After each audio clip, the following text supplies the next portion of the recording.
එතුමා කොහොනේ අපිට යුද අපරාධ චෝදනා එල්ල වෙලා නැහැ. දැන් අපි පෙන්නුවා මෙන්න OISL වාර්තාව. මෙන්න 37 පොලක යුද අපරාධ චෝදනා කතා වෙනවා මේ වාර්තාව ඇතුලේ. ඒතකොට තමයි එතුමාගේ ඇස් දෙක උඩ ගියේ. ඒතර එතුමා ඇහුවා දැන් මොකද්ද මං කරන්නේ?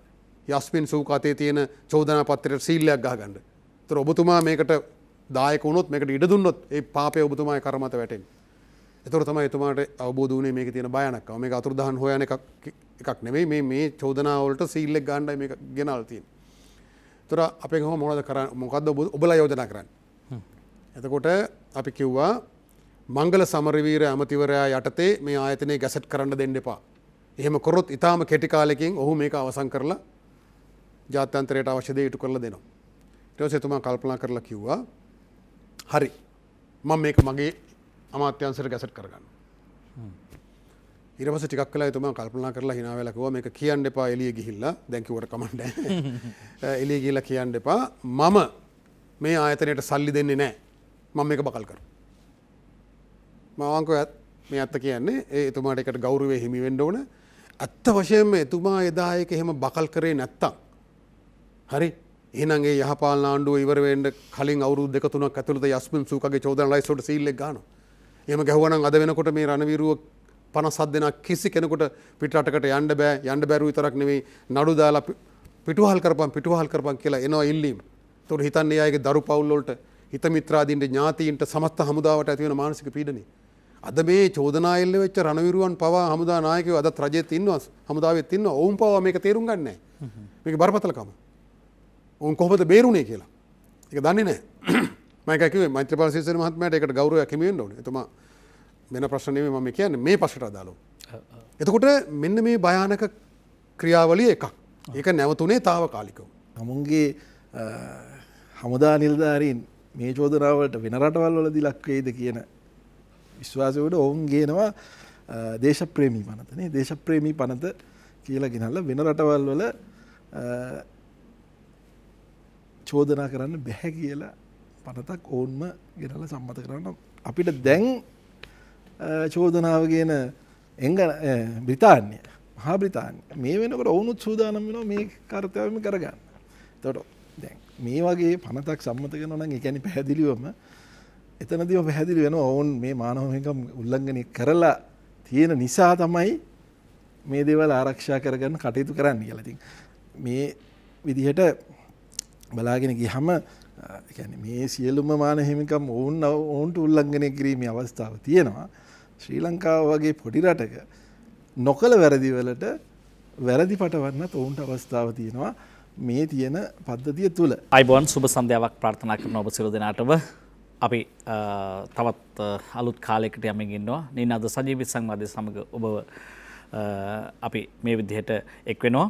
අවසරයි දෙහොරාවක් කතා බහ කරන යෙලෙන්නට රටේ පවතින තීරණාත්මක දේශපාලන මාතෘකාවක් පිළිබඳව ඒ කාරණාව තුළින් මහජනයාගේ දේශපාලන විඥානය දියුණු කිරීම, ඔවුන්ගේ දේශපාලන කියවීම වැඩි දියුණු කිරීම සහ රට අනාගතය සඳහා රට කෙබඳු දිශාවකට හරවනවාද යන්න පිළිබඳව තීරණය වෙන්නේ ඔබේත් මගේ සංවාදයේ මත.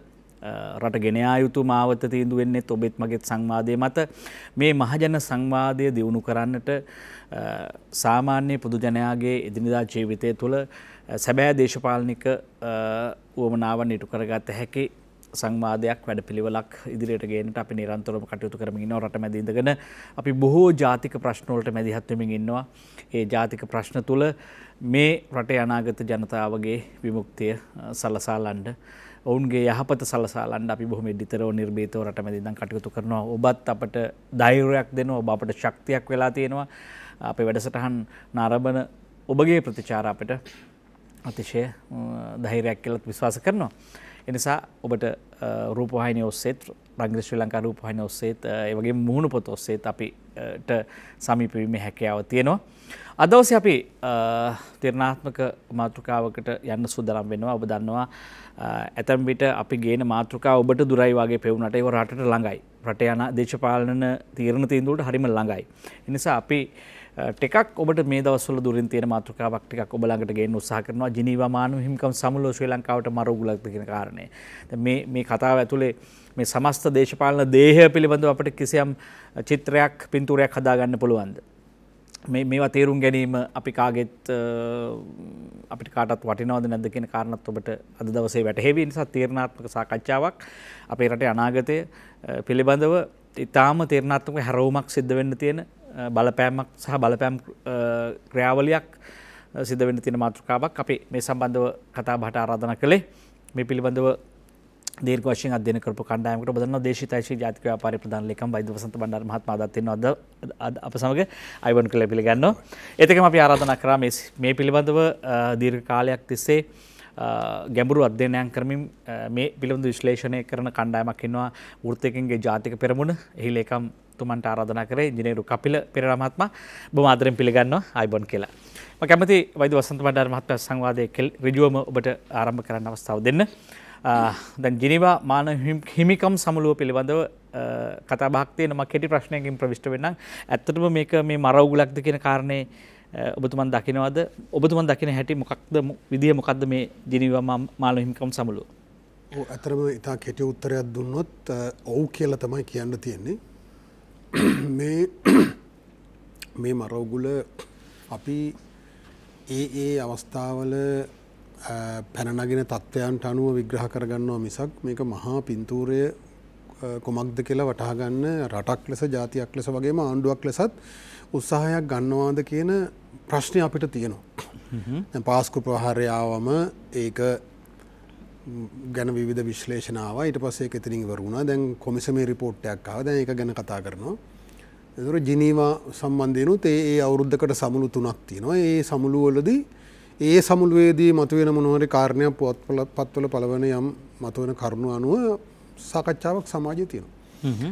ආණ්ඩුව මේ සම්බන්ධයෙන් සාකච්ඡාවක් ආරම්භ කරලා මහජනයාට මේක පැහැදිලි කරන්න මහජනයාගේ සහාය දිනා ගන්න මේකට මුහුණ දෙන්න එහෙම උපාය මාර්ගික සැලසුමක් තියෙන බවක් පේන්නේ නැහැ.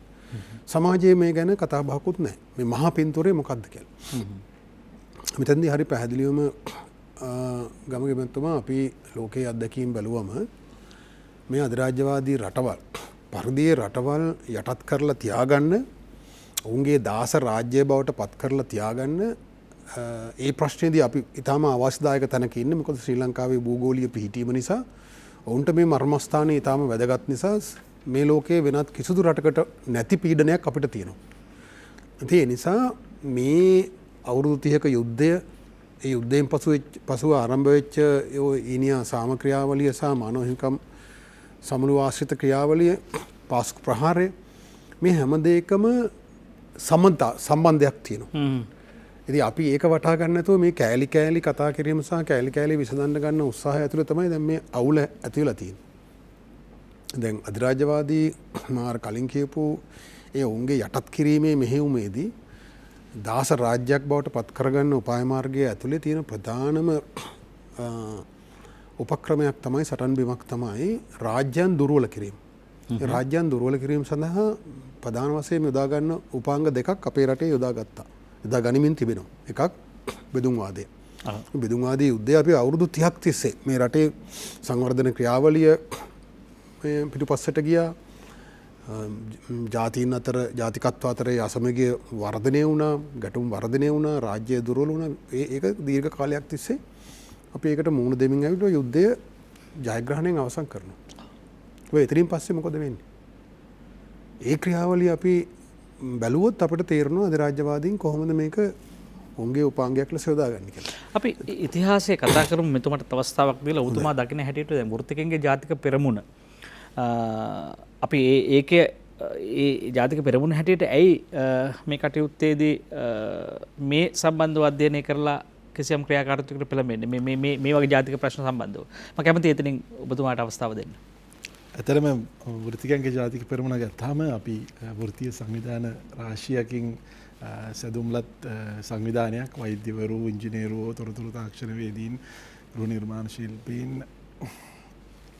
නීතිඥයන් මේ වගේ සංවිධාන රාශියක් ඒ වගේ එකතු වෙලා හැදිලා තියෙන. ඉතින් අපි කාලාන්තරයක් තිස්සේ මේ සම්පූර්ණ චිත්‍රය දිහා බලාගෙන තමයි අපේ මේ ගමන ගියේ. එහෙම නැත්නම් සටන කරගෙන ගියේ. ඒ කියන්නේ වරින් වර ලංකාවට පැමිණියා විදේශ තර්ජන පහුගිය අවුරුදු 6-7 තිස්සේම. ඉතින් අපි වෘත්තිකයන්ගේ ජාතික පෙරමුණ විදියට ඊට විරුද්ධව කටයුතු කරා.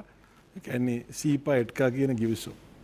ඊළඟට MCC සෝෆා එතනින් ගියාම සිංගප්පූරු ගිවිසුම ඊළඟට මේ මෑතකදී අන්තිමදී නැගෙනහිර ජැටිය අයිති කරගන්න ඉන්දියාව පැමිණීම මේ කාරණා මේ විතරක් නෙමෙයි තව කාරණා රාශියක් මේ සියල්ලම එකට බැඳී තිබෙන කාරණා මොකද මේ අපි හුදකලාව ගන්න නරකයි කොයි වෙලාවකවත් මේ මානව හිමිකම් අර්බුදය මේ මානව හිමිකම් කවුන්සිලය අපිට ගේන මේ තර්ජනය මේක හුදකලා ප්‍රශ්නයක් නෙමෙයි මේ විදේශයන්ගේ අතපෙවීමේ එක උපාංගයක් එහෙම නැත්නම් ඔවුන් පාවිච්චි කරන උපකරණයක් තමයි මේක ඉතිහාසයේදීත් ලංකාවට උනා අදටත් වෙනවා ඉදිරියටත් ඒක වෙනවා. ඉතින් ඒක නිසා තමයි අපි විශේෂයෙන්ම වෘත්තිකයෝ විදියට මේ සඳහා මැදිහත් වෙන්නේ. අතර මේ ජාත්‍යන්තර බලපෑම තුළ රටේ පුරවැසියාවත් වෘත්තිකයාවත් කවුරුත් ආරක්ෂා වෙලා නැහැ. ඉතින් ඒ කාරණාව හේතුවෙන් තමයි අපි විශේෂයෙන්ම මේ පිළිබඳ අධ්‍යයනය කරලා මේ සඳහා මැදිහත් වෙන්නේ. ඉතින් හිටගන්නේ. දැන් මේ ප්‍රශ්නයේදී ඔබතුමාගේ දැක්ම දර්ශනයෙන් ඔබතුමාලා කණ්ඩායමේ දර්ශනය මේ මානව හිමිකම් සමුළුව පිළිබඳව විවිධ දෘෂ්ටීන් අදහස් මතවාද තියෙනවනේ මේ වෙලාවේ මේ බිමේ ශ්‍රී ලංකාවේ ආණ්ඩුවේම පාර්ශවයක් වෙනවා මේක ටිකක් යහපත් ආකාරයෙන් අපිට ගන්න පුළුවන් කියලා. තව මේ විවිධ මතකද ඔබතුමාලා ඉන්නෙත් මේක මේ මරවුලක් කියන ස්ථාවරයේද මේක මරවුලක් කියන එක කොහොමත් පැහැදිලි. ඉතින් අර මම කියපු කාරණාව හේතුවෙන් මොකද ඔවුන්ට ඇත්තටම අපිට කරුණු සහිතව පැහැදිලි කරගන්න පුළුවන් ඇත්තටම මානව හිමිකම් චෝදනාව අපිට අරන් එන්නේ මේ රටේ මානව හිමිකම් ප්‍රශ්නයක් තියෙන නිසාවත් ඒක විසඳන්නවත් නෙමෙයි. දැන් මේ කියන යුද්ධය වෙලත් අවුරුදු දශකයකට වැඩි. දශකයකට වඩා ගත වෙලා තියෙන ගැටලුවක් නැවත මේගොල්ලෝ හාරන්නේ අවශ්‍යන්නේ මේන් වෙනත් ලාභයක් ගැනීමේ උවමනාවෙන්. එහෙම නොවේ නම් මේගොල්ලන්ට තිබ්බ ඇත්තටම මානව හිමිකම් කවුන්සිලේ වගකීමත් මේ ලංකාවත් එක්ක සාකච්ඡා කරලා ඒ යම් ගැටලුවක් තියෙනවා නම් සහයෝගයෙන් කටයුතු කිරීමනේ. දැන් මේ වාර්තාවෙම පැහැදිලිව පේනවා එහෙම සහයෝගයක් නෙමෙයි බලහත්කාරය තමයි මෙතන තියෙන්නේ. ඒත් මේ බලහත්කාරය ගේන්නෙම උගුලක් නිසා තමයි. ඉතින් ඔවුන්ට පහුගිය කාලෙදී අපි දුටුවා ඔවුන්ගේ යම් විදේශ අතපැවීම් කිරීමේ උවමනාවන් තිබුණා. ඉතින් ඒ අතපැවීම් සඳහා මාර්ගය මේ වෙනකොට ඇහිරිලා තියෙන නිසා ඒ කාරණාව හේතුවෙන් තමයි ඔවුන් මේ කටයුත්තේ යෙදෙන්නේ. ඒකට මේක ඔව් අපි මෙතුමාට අවස්ථාව දෙමු. දැන් මේක සටනක් බවට පත් කරගන්නේ පසු කාලීනවනේ. දැන් මේට විරුද්ධ වෙන්න හෝ පක්ෂ වෙන්න කණ්ඩායම් ඉඳද්දි දැන් මේක මේ රටට මේ රටේ භූගෝලීය පිහිටීම මත මේ රටේ ජාතික ආරක්ෂාවට බලපානවා යයි කියලා ඔබතුමාලා ඒ සටනක් නිර්මාණය කරන්නේ මොකක්ද මේ එකට හේතු වුණු පසුබිම නැත්නම් නිදහන කතාව මොකක්ද මේක යට තියෙන්නේ? ඔව් දැන් අපි මේ ඉංජිනේරු කපිලපෙරණ මහත්මයා කිව්වා වගේ මේක මේ සියල්ල එකට බැඳිලා තියෙනවා. ඔව්.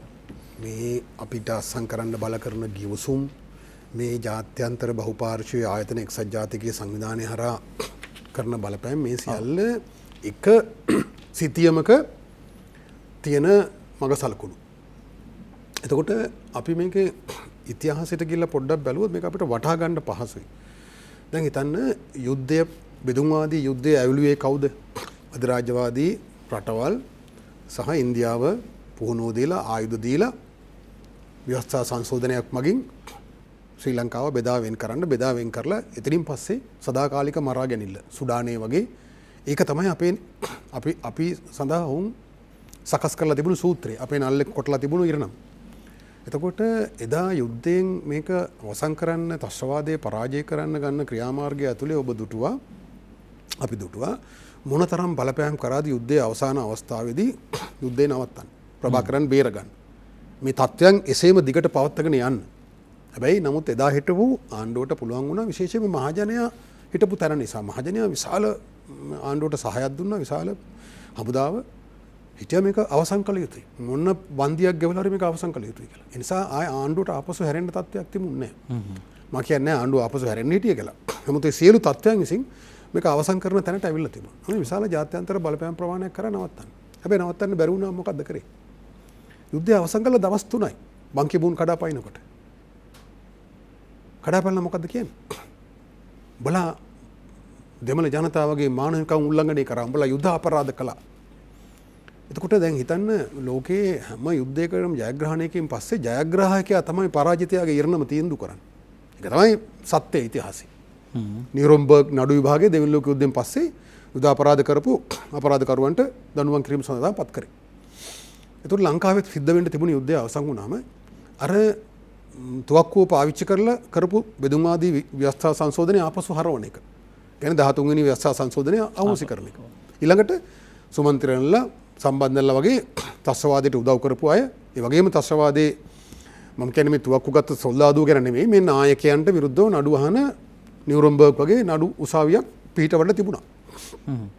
හැබැයි ඒක වළක්වලා අපි වැරදිකාරයන් බවට පත් කරා. ඒතර එතෙන් සිටන් බංකිමූන් ආව දවසේ ඉඳලා අපි හිතන්න පටන් ගන්නවා ආණ්ඩුවත් මිනිස්සුත් අපි වරදක් කරලා. එහෙනම් දැන් අපි මොනවා හරි කරලා මේ වරද නිවැරදි කරන්න ඕන. එතෙන්ට මේ සමාජය ගෙනාවා. ඒ කියන්නේ තුවක්කුව වෙනුවට කෙවිත මානව හිමිකම් කෙවිත යොදාගෙන අපිව අර ඔවුන්ට ඕන ට්‍රැක් එක දිගේ අරගෙන යන්න. මොකද්ද ට්‍රැක් එක? මේ ලෝකයේ කිසිදු රටක් බෙදා වෙන් කරලා නැහැ ගමගෙමතුමා. තුවක්කුවන් දෙගොල්ලෝ දෙපාර්ශවයක් දෙපැත්ත බෙදලා යුද්ධ කරලා මැදින් බෝඩර් එකක් දාලා බෙදලා නැහැ. තුවක්කුව හැමදාම පාවිච්චි කරේ ව්‍යවස්ථානුකූලව හෝ එහෙම නැත්නම් ජාත්‍යන්තර ගිවිසුමකින් රටක් දේශපාලන වශයෙන් බෙදා වෙන් කරන්න. එතෙන්ට රට තල්ලු කරන්න තමයි, ආණ්ඩුවක් තල්ලු කරන්න තමයි තුවක්කුව පාවිච්චි කරේ.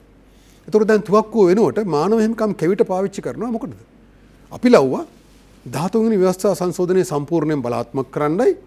ඒක බලාත්මක කරලා රට බෙදෙන අවස්ථාව වෙනකොට ජාත්‍යන්තර නීතියට අනුව හමුදාව දුර්මුඛ කරලා තියෙනවා.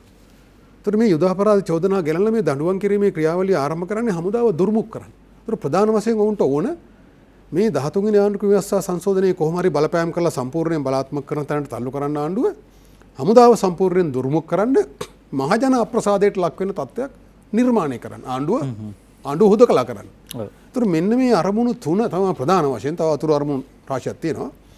මුල් කරගෙන තමයි මේ මානව හිමිකම් ඊනියා මානව හිමිකම් ක්‍රියාවලිය ආරම්භ වෙන්නේ. එතකොට මහින්ද රාජපක්ෂ ආණ්ඩුව ඒ බංකිමූන් මැදට පැනලා ඒ අවුල හදුවා වුණත් මහජනයාගේ ජාතික බලවේගවල උමනාව මත මේක ආපසු හරවන්න යම් ක්‍රියාමාර්ග ප්‍රමාණයක් ගත්තා. කියන්නේ ශ්‍රී ලංකාවේ ආරක්ෂක හමුදා ගමගෙමන්තුමා ලෝකේම මෙහෙම කේස් ස්ටඩි එකක් නැහැ. මේ තරම් විශිෂ්ට විදියට මානුෂීය මෙහෙයුමක් කරලා යුද්ධයේ ප්‍රාණ අපකරුවන් බවට පත්වලා හිටපු ලක්ෂ ගණනක් මිනිසුන් බේරගත්ත, ඒ සඳහා සොල්දාදුවන්ගේ අතපය ජීවිත දහස් ගණනින් පූජා කරපු හමුදාවක් ලෝකේ කොහෙවත් නැහැ. මේක ඇස්වලට කඳුළු වෙන කතාවක්. මේක අපි ලැජ්ජ වෙන්න ඕන, අපි දුක් වෙන්න ඕන. අපේ රටේ මේ සිනමාකරුවෝ මේවා ගැන චිත්‍රපටි හදන්නේ නැහැ, සාහිත්‍යය ලියන්නේ නැහැ. මේ කතාව ආණ්ඩුවත් මේ කතාව කියන්නේ නැහැ ලෝකෙට. හරි. ඇමරිකාවේ ගත්තොත් අද මේ පෙරදත් කේස් එකක් රිපෝට් වුණා. ඔවුන් ගෙයක් ඇතුළට යනකොට ගෙදර පොඩි උන් 20ක් හිටියත් බෝම්බයක් දාලා සයිලන්ට් කරලා තමයි සියලු දෙනා මරලා තමයි ඇතුළට යන්නේ.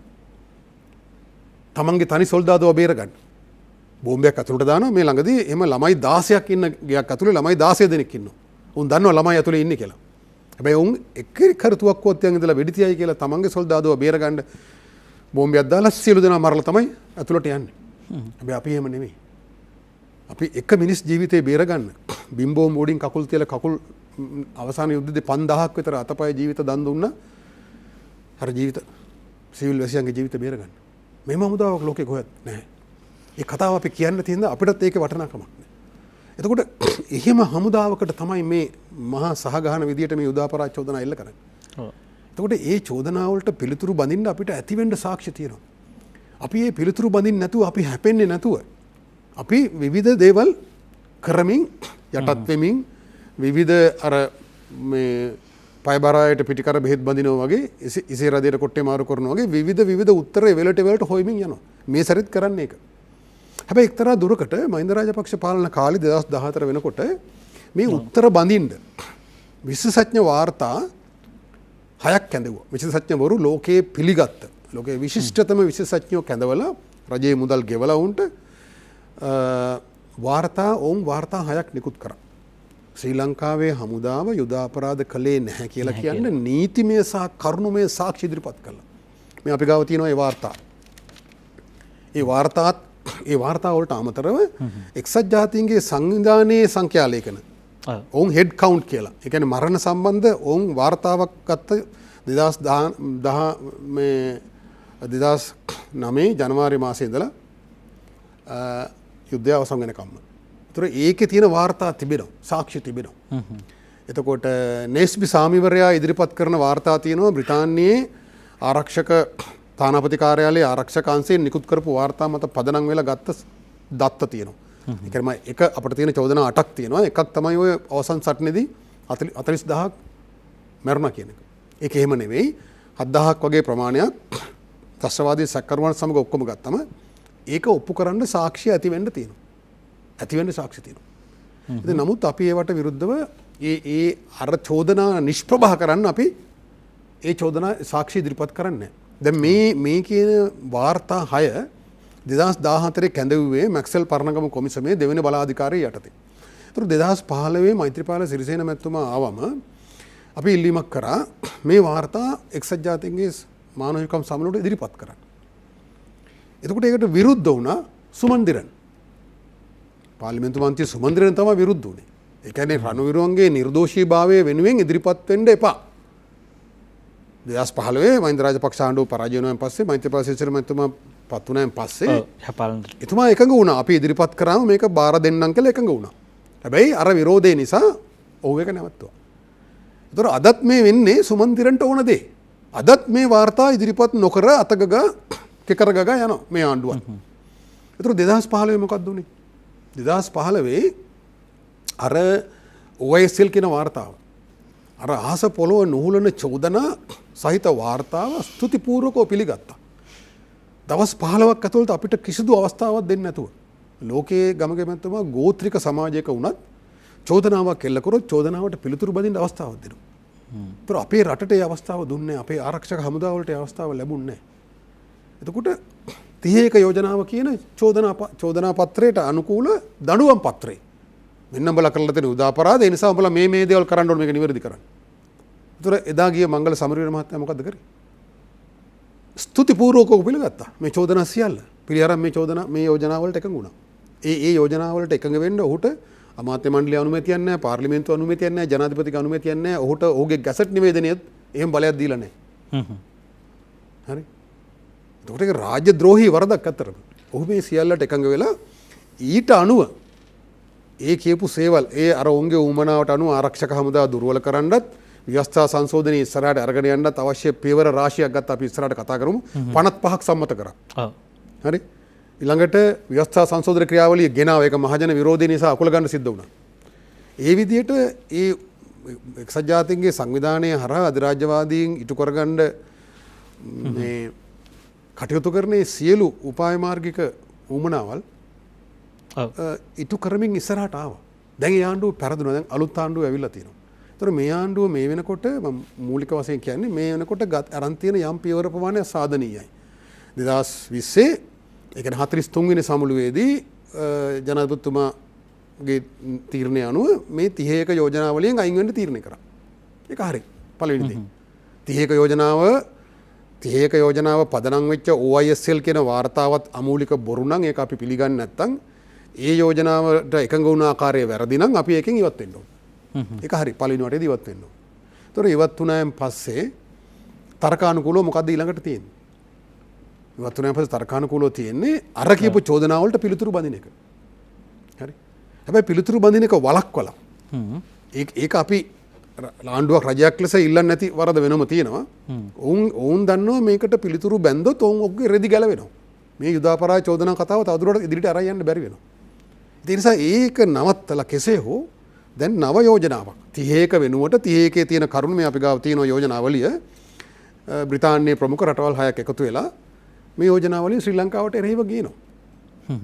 හරි. නැවත වටේකින් අපි පරණ තැනටම ඔවුන්ගේ අවසන් අරමුණ ඉටු කරගන්න මේ යෝජනාවලිය ගේනවා. දැන් මේ ඉතිහාසය පිළිබඳව පැහැදිලි කර ගැනීමක් දැන් මේ සම්බන්ධව රාජපක්ෂ කණ්ඩායමෙන් යහපාලන බලහුමාරුවක් වෙනවා යහපාලන ආණ්ඩුවට. යහපාලන ආණ්ඩුව සමයේ දැන් ඔබතුමාලා මේ සම්බන්ධව ස්වාධීනව අදහස් ඉදිරිපත් කරා. මාධ්‍ය හමු කැඳෙව්වා සහ ඒ සමුළු නියෝජනය කරා යම් කණ්ඩායමක්. ඒතකොට එතනදී ලැබුණු ප්‍රතිචාර සහ එතනදී හැදුණු ලෝක මතය මොන වගේ එකක්ද? ඒක එක රටට හෙළිදරව් කරාද? මොකද්ද ඒ තත්ත්වය? දැන් අද ලෝක මතයක් තියෙනවා කියලා කියනවනේ. ඊට කලින් තිබුණු ලෝක මතය මොන වගේ එකක්ද කියලා බලමු. අපි ජාතික සංවිධාන හැටියටත් ගෝලීය ශ්‍රී ලාංකික සංසදය කියන සංවිධානය අපේ සහෝදර සංවිධානයක් මේ වෘත්තික සංවිධානත් ඒකෙදී ඊටම මේ විශිෂ්ට විදිහට සහාය ලබා දුන්නා. අපි මේ 30ක යෝජනාවට විරුද්ධව විශාල සටනක් කරා. මේ පනත් ගේන හැම පනතකම එරෙහිව අපි උසාවි ගියා. අපි මහපාරේ වීදි සටන් කරා මේවට විරුද්ධව. අපි ඇත්තටම ගත්තොත් එහෙම ඔය මේ අතුරුදහන් කාර්යාලය කියන පනත ඉස්සරහට කියන එකේ තියෙන භයානකම ඒ පනත ගේන වෙලාවේ ඒ ගෙන වෙලාව අපි විශාල උද්ඝෝෂණ කරලා විශාල බලපෑමක් ඇති කරා. ආණ්ඩුවට ඒ න්‍යාය පත්‍රය ඉස්සරහට අරන් යන්න බැරි වෙන විදිහේ මහා සමාජ විරෝධයක් ඇති කරා. එතකොට දැන් අපිට තියෙන්නේ ඒවා බොහෝ දේවල් අපසෝරවන්න පුළුවන් වුණා. නමුත් ඒ න්‍යාය පත්‍රය ඉස්සරහට අරගෙන ගියා. ඒතර දැන් රටක් ලෙස ආණ්ඩුවක් ලෙස අපිට තියෙන්නේ එදා මහින්ද රාජපක්ෂ ආණ්ඩුව නවත්තපු තැනින් පටන් ගන්නවා මිසක් රනිල් වික්‍රමසිංහ මහත්තයා නවත්තපු තැනින් පටන් ගන්න එක නෙමෙයි. 2014 වෙනකොට අර මා කියපු වාර්තා අරගෙන දැන් අපි ජාතික සංවිධාන හැටියට අර ගෝලීය ශ්‍රී ලංකා සංසදය වගේ සංවිධාන එකතු වෙලා ගමගේ මැතිතුමා අපි නීතිඥ කණ්ඩායමක් පත් කරලා අපි කමිටුවක් පත් කළා. මමත් ඒ කමිටුවේ හිටියා. මේ පිටු දහස් ගාණක් මේ සාක්ෂි කියවලා මාස 3ක් දිවාරය නැතුව වැඩ කරලා මහා විශාල වාර්තාවක් හැදුවා. මේ තියෙන වාර්තාව පිටු 440ක් තියෙනවා. ඒ අර එක්සත් ජාතීන්ගේ සංවිධානය ඉදිරිපත් කරපු OISKL කියන වාර්තාවේ තිබුණු සෑම චෝදනාවකටම පිළිතුරු බැඳලා තියෙනවා. ඒ පිළිතුරු බැඳීමේදී ඒක හරිම ඇස්වලට කඳුළු වෙන කතාවක්. අපේ හමුදාව කරපු පරිත්‍යාග අපි මොනතරම් ඒ තිබුණු අමාරු තත්ත්වයන් යටතේ විශිෂ්ට විදිහට කටයුතු කරලා තියෙනවද කියන එක. ඒතර මේ අපිට කේස් එකක් තියෙනවා ප්‍රසන්ට් කරන්න. අපි නිර්දෝෂී විතරක් නෙමෙයි අපි ලෝකයේ විශිෂ්ටතම ජාතියක් හමුදාවක් මේ යුද්ධයේදී අපි කටයුතු කරපු විදිහ කියලා. ඔතමා විශ්වාස කරනවද රාජපක්ෂ ආණ්ඩුවෙන් එදවස නවත්තපු තැනින් ආය පටන් ගන්න පුළුවන් වෙයි කියලා? නෑ අපි කියන්නේ එහෙම කළ යුතුයි කියලා. එහෙම නැතුව මේකට මුහුණ දෙන්න බෑ. වික්‍රමසිංහ මහත්තයා නවත්තපු තැනින් පටන් ගත්තොත් අපි මේ උගුලේ පැටලෙනවා. ඒකට මේ දෙන්න නවත්වුවේ තැන් දෙකකින්ද මේක ප්‍රශ්නයක්. ඒකට මේක යට තිබුණු දේශපාලන පිටපත මොකක්ද? මේක කවුද පිටපත ලිව්වේ? මේකට පිටපතට පණ දුන්නේ කවුද? එතකොට මේක ඇතුළේ තියෙන දේශපාලන මහා පින්තූරය මොකක්ද? මෙතනින් පස්සේ ශ්‍රී ලංකාවට වෙන්නේ මොකක්ද? ඔබට මට වෙන්නේ මොකක්ද? අපි කතා කරමු විරාමයෙන් අනතුරුව. ඔබ එක්වන්නේ නිනාද සජීවී සංවාදයේ සමගයි. අපි අද කතා බහ කරන්නේ ජිනීවා මාන හිමිකම් සමුළුව ශ්‍රී ලංකාවට මර උගුලක්ද කියන කාරණේ බලමු. හෙට දවසේ අපේ අනාගතේ කෙබඳු වෙයිද කියලා. මේ විරාමයෙන් අනතුරුව රැඳී සිටින්න අප සමග. ඔබ නැවතත් නිනාද සජීවී සංවාදයේ සමගයි මේ එක්වන්නේ ජිනීවා මානව හිමිකම් සමුළුව ලංකාවට මර උගුලක්ද මේ පිළිබඳව විවිධ කතාබහ තිබෙන නිසා මේ කතාවලින් අපි විශ්වාස කරන්න ඕන මොකක්ද කියලාත් අපිට හිතන්න වෙනවා. ඇත්තටම මේ සම්බන්ධව මේ වෙලාවේ ආණ්ඩුවේ පාර්ශවයන් එක් කතාවක් කියනවා. බොහෝ ජාත්‍යන්තර කණ්ඩායම් අපි හිතනවා ලෝකෙම අපිත් එක්ක හිටගෙන ඉන්නවා කියලා. සමහර මත තියෙනවා නෑ එහෙම නෑ ලෝකෙ අපිත් එක්ක හිටගෙන නැහැ. නිසා මේවා පිළිබඳවත් විශ්වාසයෙන් අපි බලන්න ඕනේ. මේ සියල්ල වහලා වෙනත් පිටපතක් එළියට එයිද කියලා අපි දන්නෙත් නැහැ. ඒ තරමටම මේ ප්‍රශ්නය අතුපතර විහිදිලා තියෙනවා කියලා අපි විශ්වාස කරනවා දේශපාලනික වශයෙන්. ඒ නිසා තමයි මේක සංවාදයක් බවට පත් කරන්න අවශ්‍ය නිසා මේ කතා බහ අද නිනාද සජීවී සංවාදයේ මාතෘකාව බවට පත් වෙන්නෙම.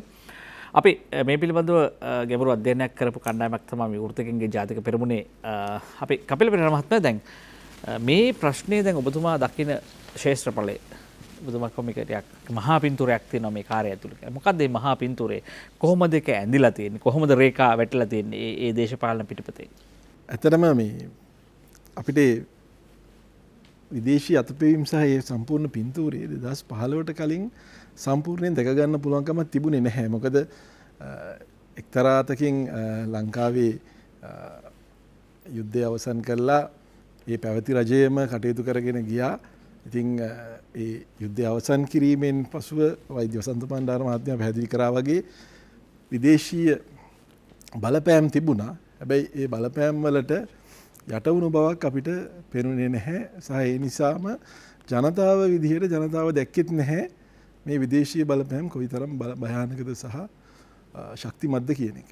හැබැයි 2015 දී එතනදීත් විදේශීය කුමන්ත්‍රණ යටින් සිද්ධ වුණා. අපි දන්නවා රෝ සංවිධානය, ඊට පස්සේ ඇමරිකාවේ වමනාවල්, මේ සියල්ලම ඇතුව තමයි මේ පෙරලිය සිද්ධ වෙන්නේ. ජනතාවටත් යම් වමනාවක් ඇති වෙලා ජනතාවනි ඡන්ද දුන්නේ අන්තිමට. හැබැයි මෙතනදී විදේශීය කුමන්ත්‍රණ සහිතව තමයි මේ කාර්යය සිද්ධ වෙන්නේ. ඉතින් එදා ඉඳලා 2015 මතුව තිබිච්ච රජය දිගින් දිගටම කටයුතු කරේ මේ විදේශීය වමනාවන් අනුව.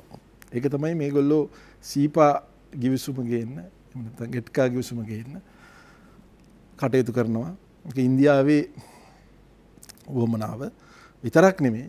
මේක මොකද අපිට ඒක ඊට පස්සුව පේනවා. මොකද සිංගප්පූරුවත් සමග ගිවිසුමට යනකොට මේක ලෝකයේ පවතින වමනාව. ඒ කියන්නේ විදේශීයන්ගේ වමනාව තමයි ඒ කඳවුරේ වමනාව තමයි මේ සියලුම රටවල් ඒ සියලු තමුන්ගේ බාධා ඉවත් කළා ලිබරල් ක්‍රමයට ආර්ථිකය විවෘත කරන එක. ඉතින් මේක අරමුණු කරගෙන ඒ පැත්තෙන් තර්ජනය ආව රටට. පැවති රජය අනිවාර්යෙන් මේ කරනවා කියන තැන හිටියා. එතකොට අනිත් පැත්තෙන් අපි දැක්කා ඇමරිකාවේ වමනාව තිබුණා ලංකාවේ මිලිටරි බලය සහ මේ රටේ ආර්ථිකයට ඇඟිලි ගහන තැනට එන්න. ඇමරිකාවට සුදුසු ක්‍රමයට ඒ කටයුතු සිද්ධ වෙන්න ඕන නිසා ඒගොල්ලෝ MCC සෝෆා ආදී විවිධ ගිවිසුම් අරගෙන මේ රටට ආවා. ඒකත් ඔබතුමන්ලා දැක්කා. ඉතින් මේ කාරණා සියල්ලම වෙන අතරේ තමයි අපි ඇත්තටම පරාජය කරලා තිබුණ කතාවක් තමයි මේ මානව හිමිකම් ගැටලුව. විදුලි පුටුව සම්බන්ධ කතා ආවා අපිට. ඔව්. ඒ සියල්ල හැබැයි 2015ට කලින් යම් චෝදනා ඔවුන් ගොනු කරගෙන හිටියා. නමුත් මානව හිමිකම් කවුන්සිලේ පැවති ඡන්දයෙන් සහ ඒ අනිත් කටයුතු වලින් අපේ ජයග්‍රහණය අපි රටක් වශයෙන් තහවුරු කරගෙන හිටියේ. නමුත් දැන් එළියේ මතයක් තියෙනවා දැන් දේශපාලන නිදහසේ තවත් දිගුවක් හැටි තමයි මේ මානව හිමිකම් වගේ කාරණා සමාජගත වෙන්නේ. කියන්නේ මානව හිමිකම් මිනිසුන්ගේ මූලික අයිතිවාසිකම් පිළිබඳ ප්‍රශ්නේ. ඒක සංවාදයට ගැන සමාජයක්, එක වෙනුවෙන් පෙනීහිටින සමාජයක්, එක වෙනුවෙන් පෙනීහිටින ජාත්‍යන්තරයක් පිළිබඳව හොඳ යහපත් හැඟීමක් තියෙන්නේ. ඒකද මේ කෙනෙකුගේ කණ්ඩායමගේ ජාතිකගේ වර්ගයක මානව හිමිකම් වෙනුවෙන් මැදිහත් වෙන එක සුබවාදීයි අදහසක් නැද්ද? එහෙම කඳවුරක් ලෝකේ නැද්ද? එහෙම පිරිසකුත් ලෝකේ ඇති. කඳවුරක් නෙමෙයි, පිරිසක් සාමාන්‍ය ජනතාව ලෝකේ පුරාම අපි වුණත් මානව හිමිකම් ගැන කතා කරනවා. ඉතින් ලංකාවෙත් ඇත්තටම මානව හිමිකම් කඩ නොවුන නෙමෙයිනේ, කඩ වුණා. කඩ වුණේ විශේෂයෙන්ම LTT ත්‍රස්තවාදීන් අතින් සම්පූර්ණයෙන්ම අමුවේ මේ මානව හිමිකම් කඩ වුණා ඔවුන්ගේ ජාතිය වෙතටම. ඔවුන් පෙනී සිටිනවා කියන ජාතිය වෙතට. මේ කියන්නේ ළමයින්ව කුඩා කාලේදීම හමුදාවට බැඳගත්ත ළමා සොල්දාදුවන් විදිහට. ඊළඟට ප්‍රාණාපකරුවන් විදිහට මේ මිනිස්සුන්ව තියාගෙන හිටියා. ඇත්තටම ලංකාවේ රටේ හමුදාව කරේ මේ මානව හිමිකම් කඩ කරමින් සිටපු ත්‍රස්තවාදී කල්ලිය මර්ධනය කරලා ඔවුන් රට තුළ ආයුධ ගත්ත පිරිස නැති වංගස්ථාන නැත්තරම නැති කරලා. මොකද ඇත්තටම ත්‍රස්තවාදීන් නැති වුණේ නැහැ. මොකද ත්‍රස්තවාදීන් නැති වුණේ නැහැ කියන්නේ ආයුධ ගත්ත පිරිස මෙහි ලංකාවෙන් තුරන් කරා තමයි. නන්දි කඩාන් වලදී අන්තිම කොටි සොල්දාදුව දක්වාම අවසන් කළා තමයි. නමුත් ලෝකයේ පුරා මේ අයට උදව් කරපු පිරිසක් හිටියනේ. KP යරුණාම වෙන කිසිවෙක් මේ ශ්‍රී ලංකාවෙන් අත්අඩංගුවට ගත්තේවත් ඔවුන් නැවැත්තුවත් නැහැ. එතකොට මේ ලෝකේ පුරා තිබිච්ච පද්ධතිය ඒක LTT ත්‍රස්තවාදී වෙන්න පුළුවන්. එහෙම නැත්නම් විදේශීය වශයෙන් අර මම කියපු අනෙත් බලවේග විදේශීය රටවල් ඒ විදේශීය බලවේග සියල්ලත් අදටත් ඒ ආකාරයෙන්ම තියෙනවා. එතකොට මේ අය තමයි මේ වරින් වර ඔවුන්ගේ එක එක අවශ්‍යතා මත. ඒ කියන්නේ කෙනෙක්ගේ අවශ්‍යතාවය මේ රටේ මිලිටරි බලය තහවුරු කර ගැනීම. තව කෙනෙක්ගේ අවශ්‍යතාවය මේ වරාය හෝ යමක් මේන් ලබා ගැනීම. තව කෙනෙක්ගේ අවශ්‍යතාවය මේ රට බෙදීම. සහ ඔවුන්ට අවශ්‍ය වෙනත් ඔවුන්ගේ පටු ආකල්ප බලය ලබා ගැනීම මේ එක එක අයගේ එක එක අරමුණු හැබැයි ඔවුන් එකම අතකට හරවගෙන ඒගොල්ලෝ යම් යම් ආකාරයෙන් විවිධ උපකරණ අරගෙන මේ රටට එනවා මේ රටට බලපෑම් කරන්න. එයින් ප්‍රධානම අරමුණක් තමයි ඔය මානව හිමිකම් චෝදනා.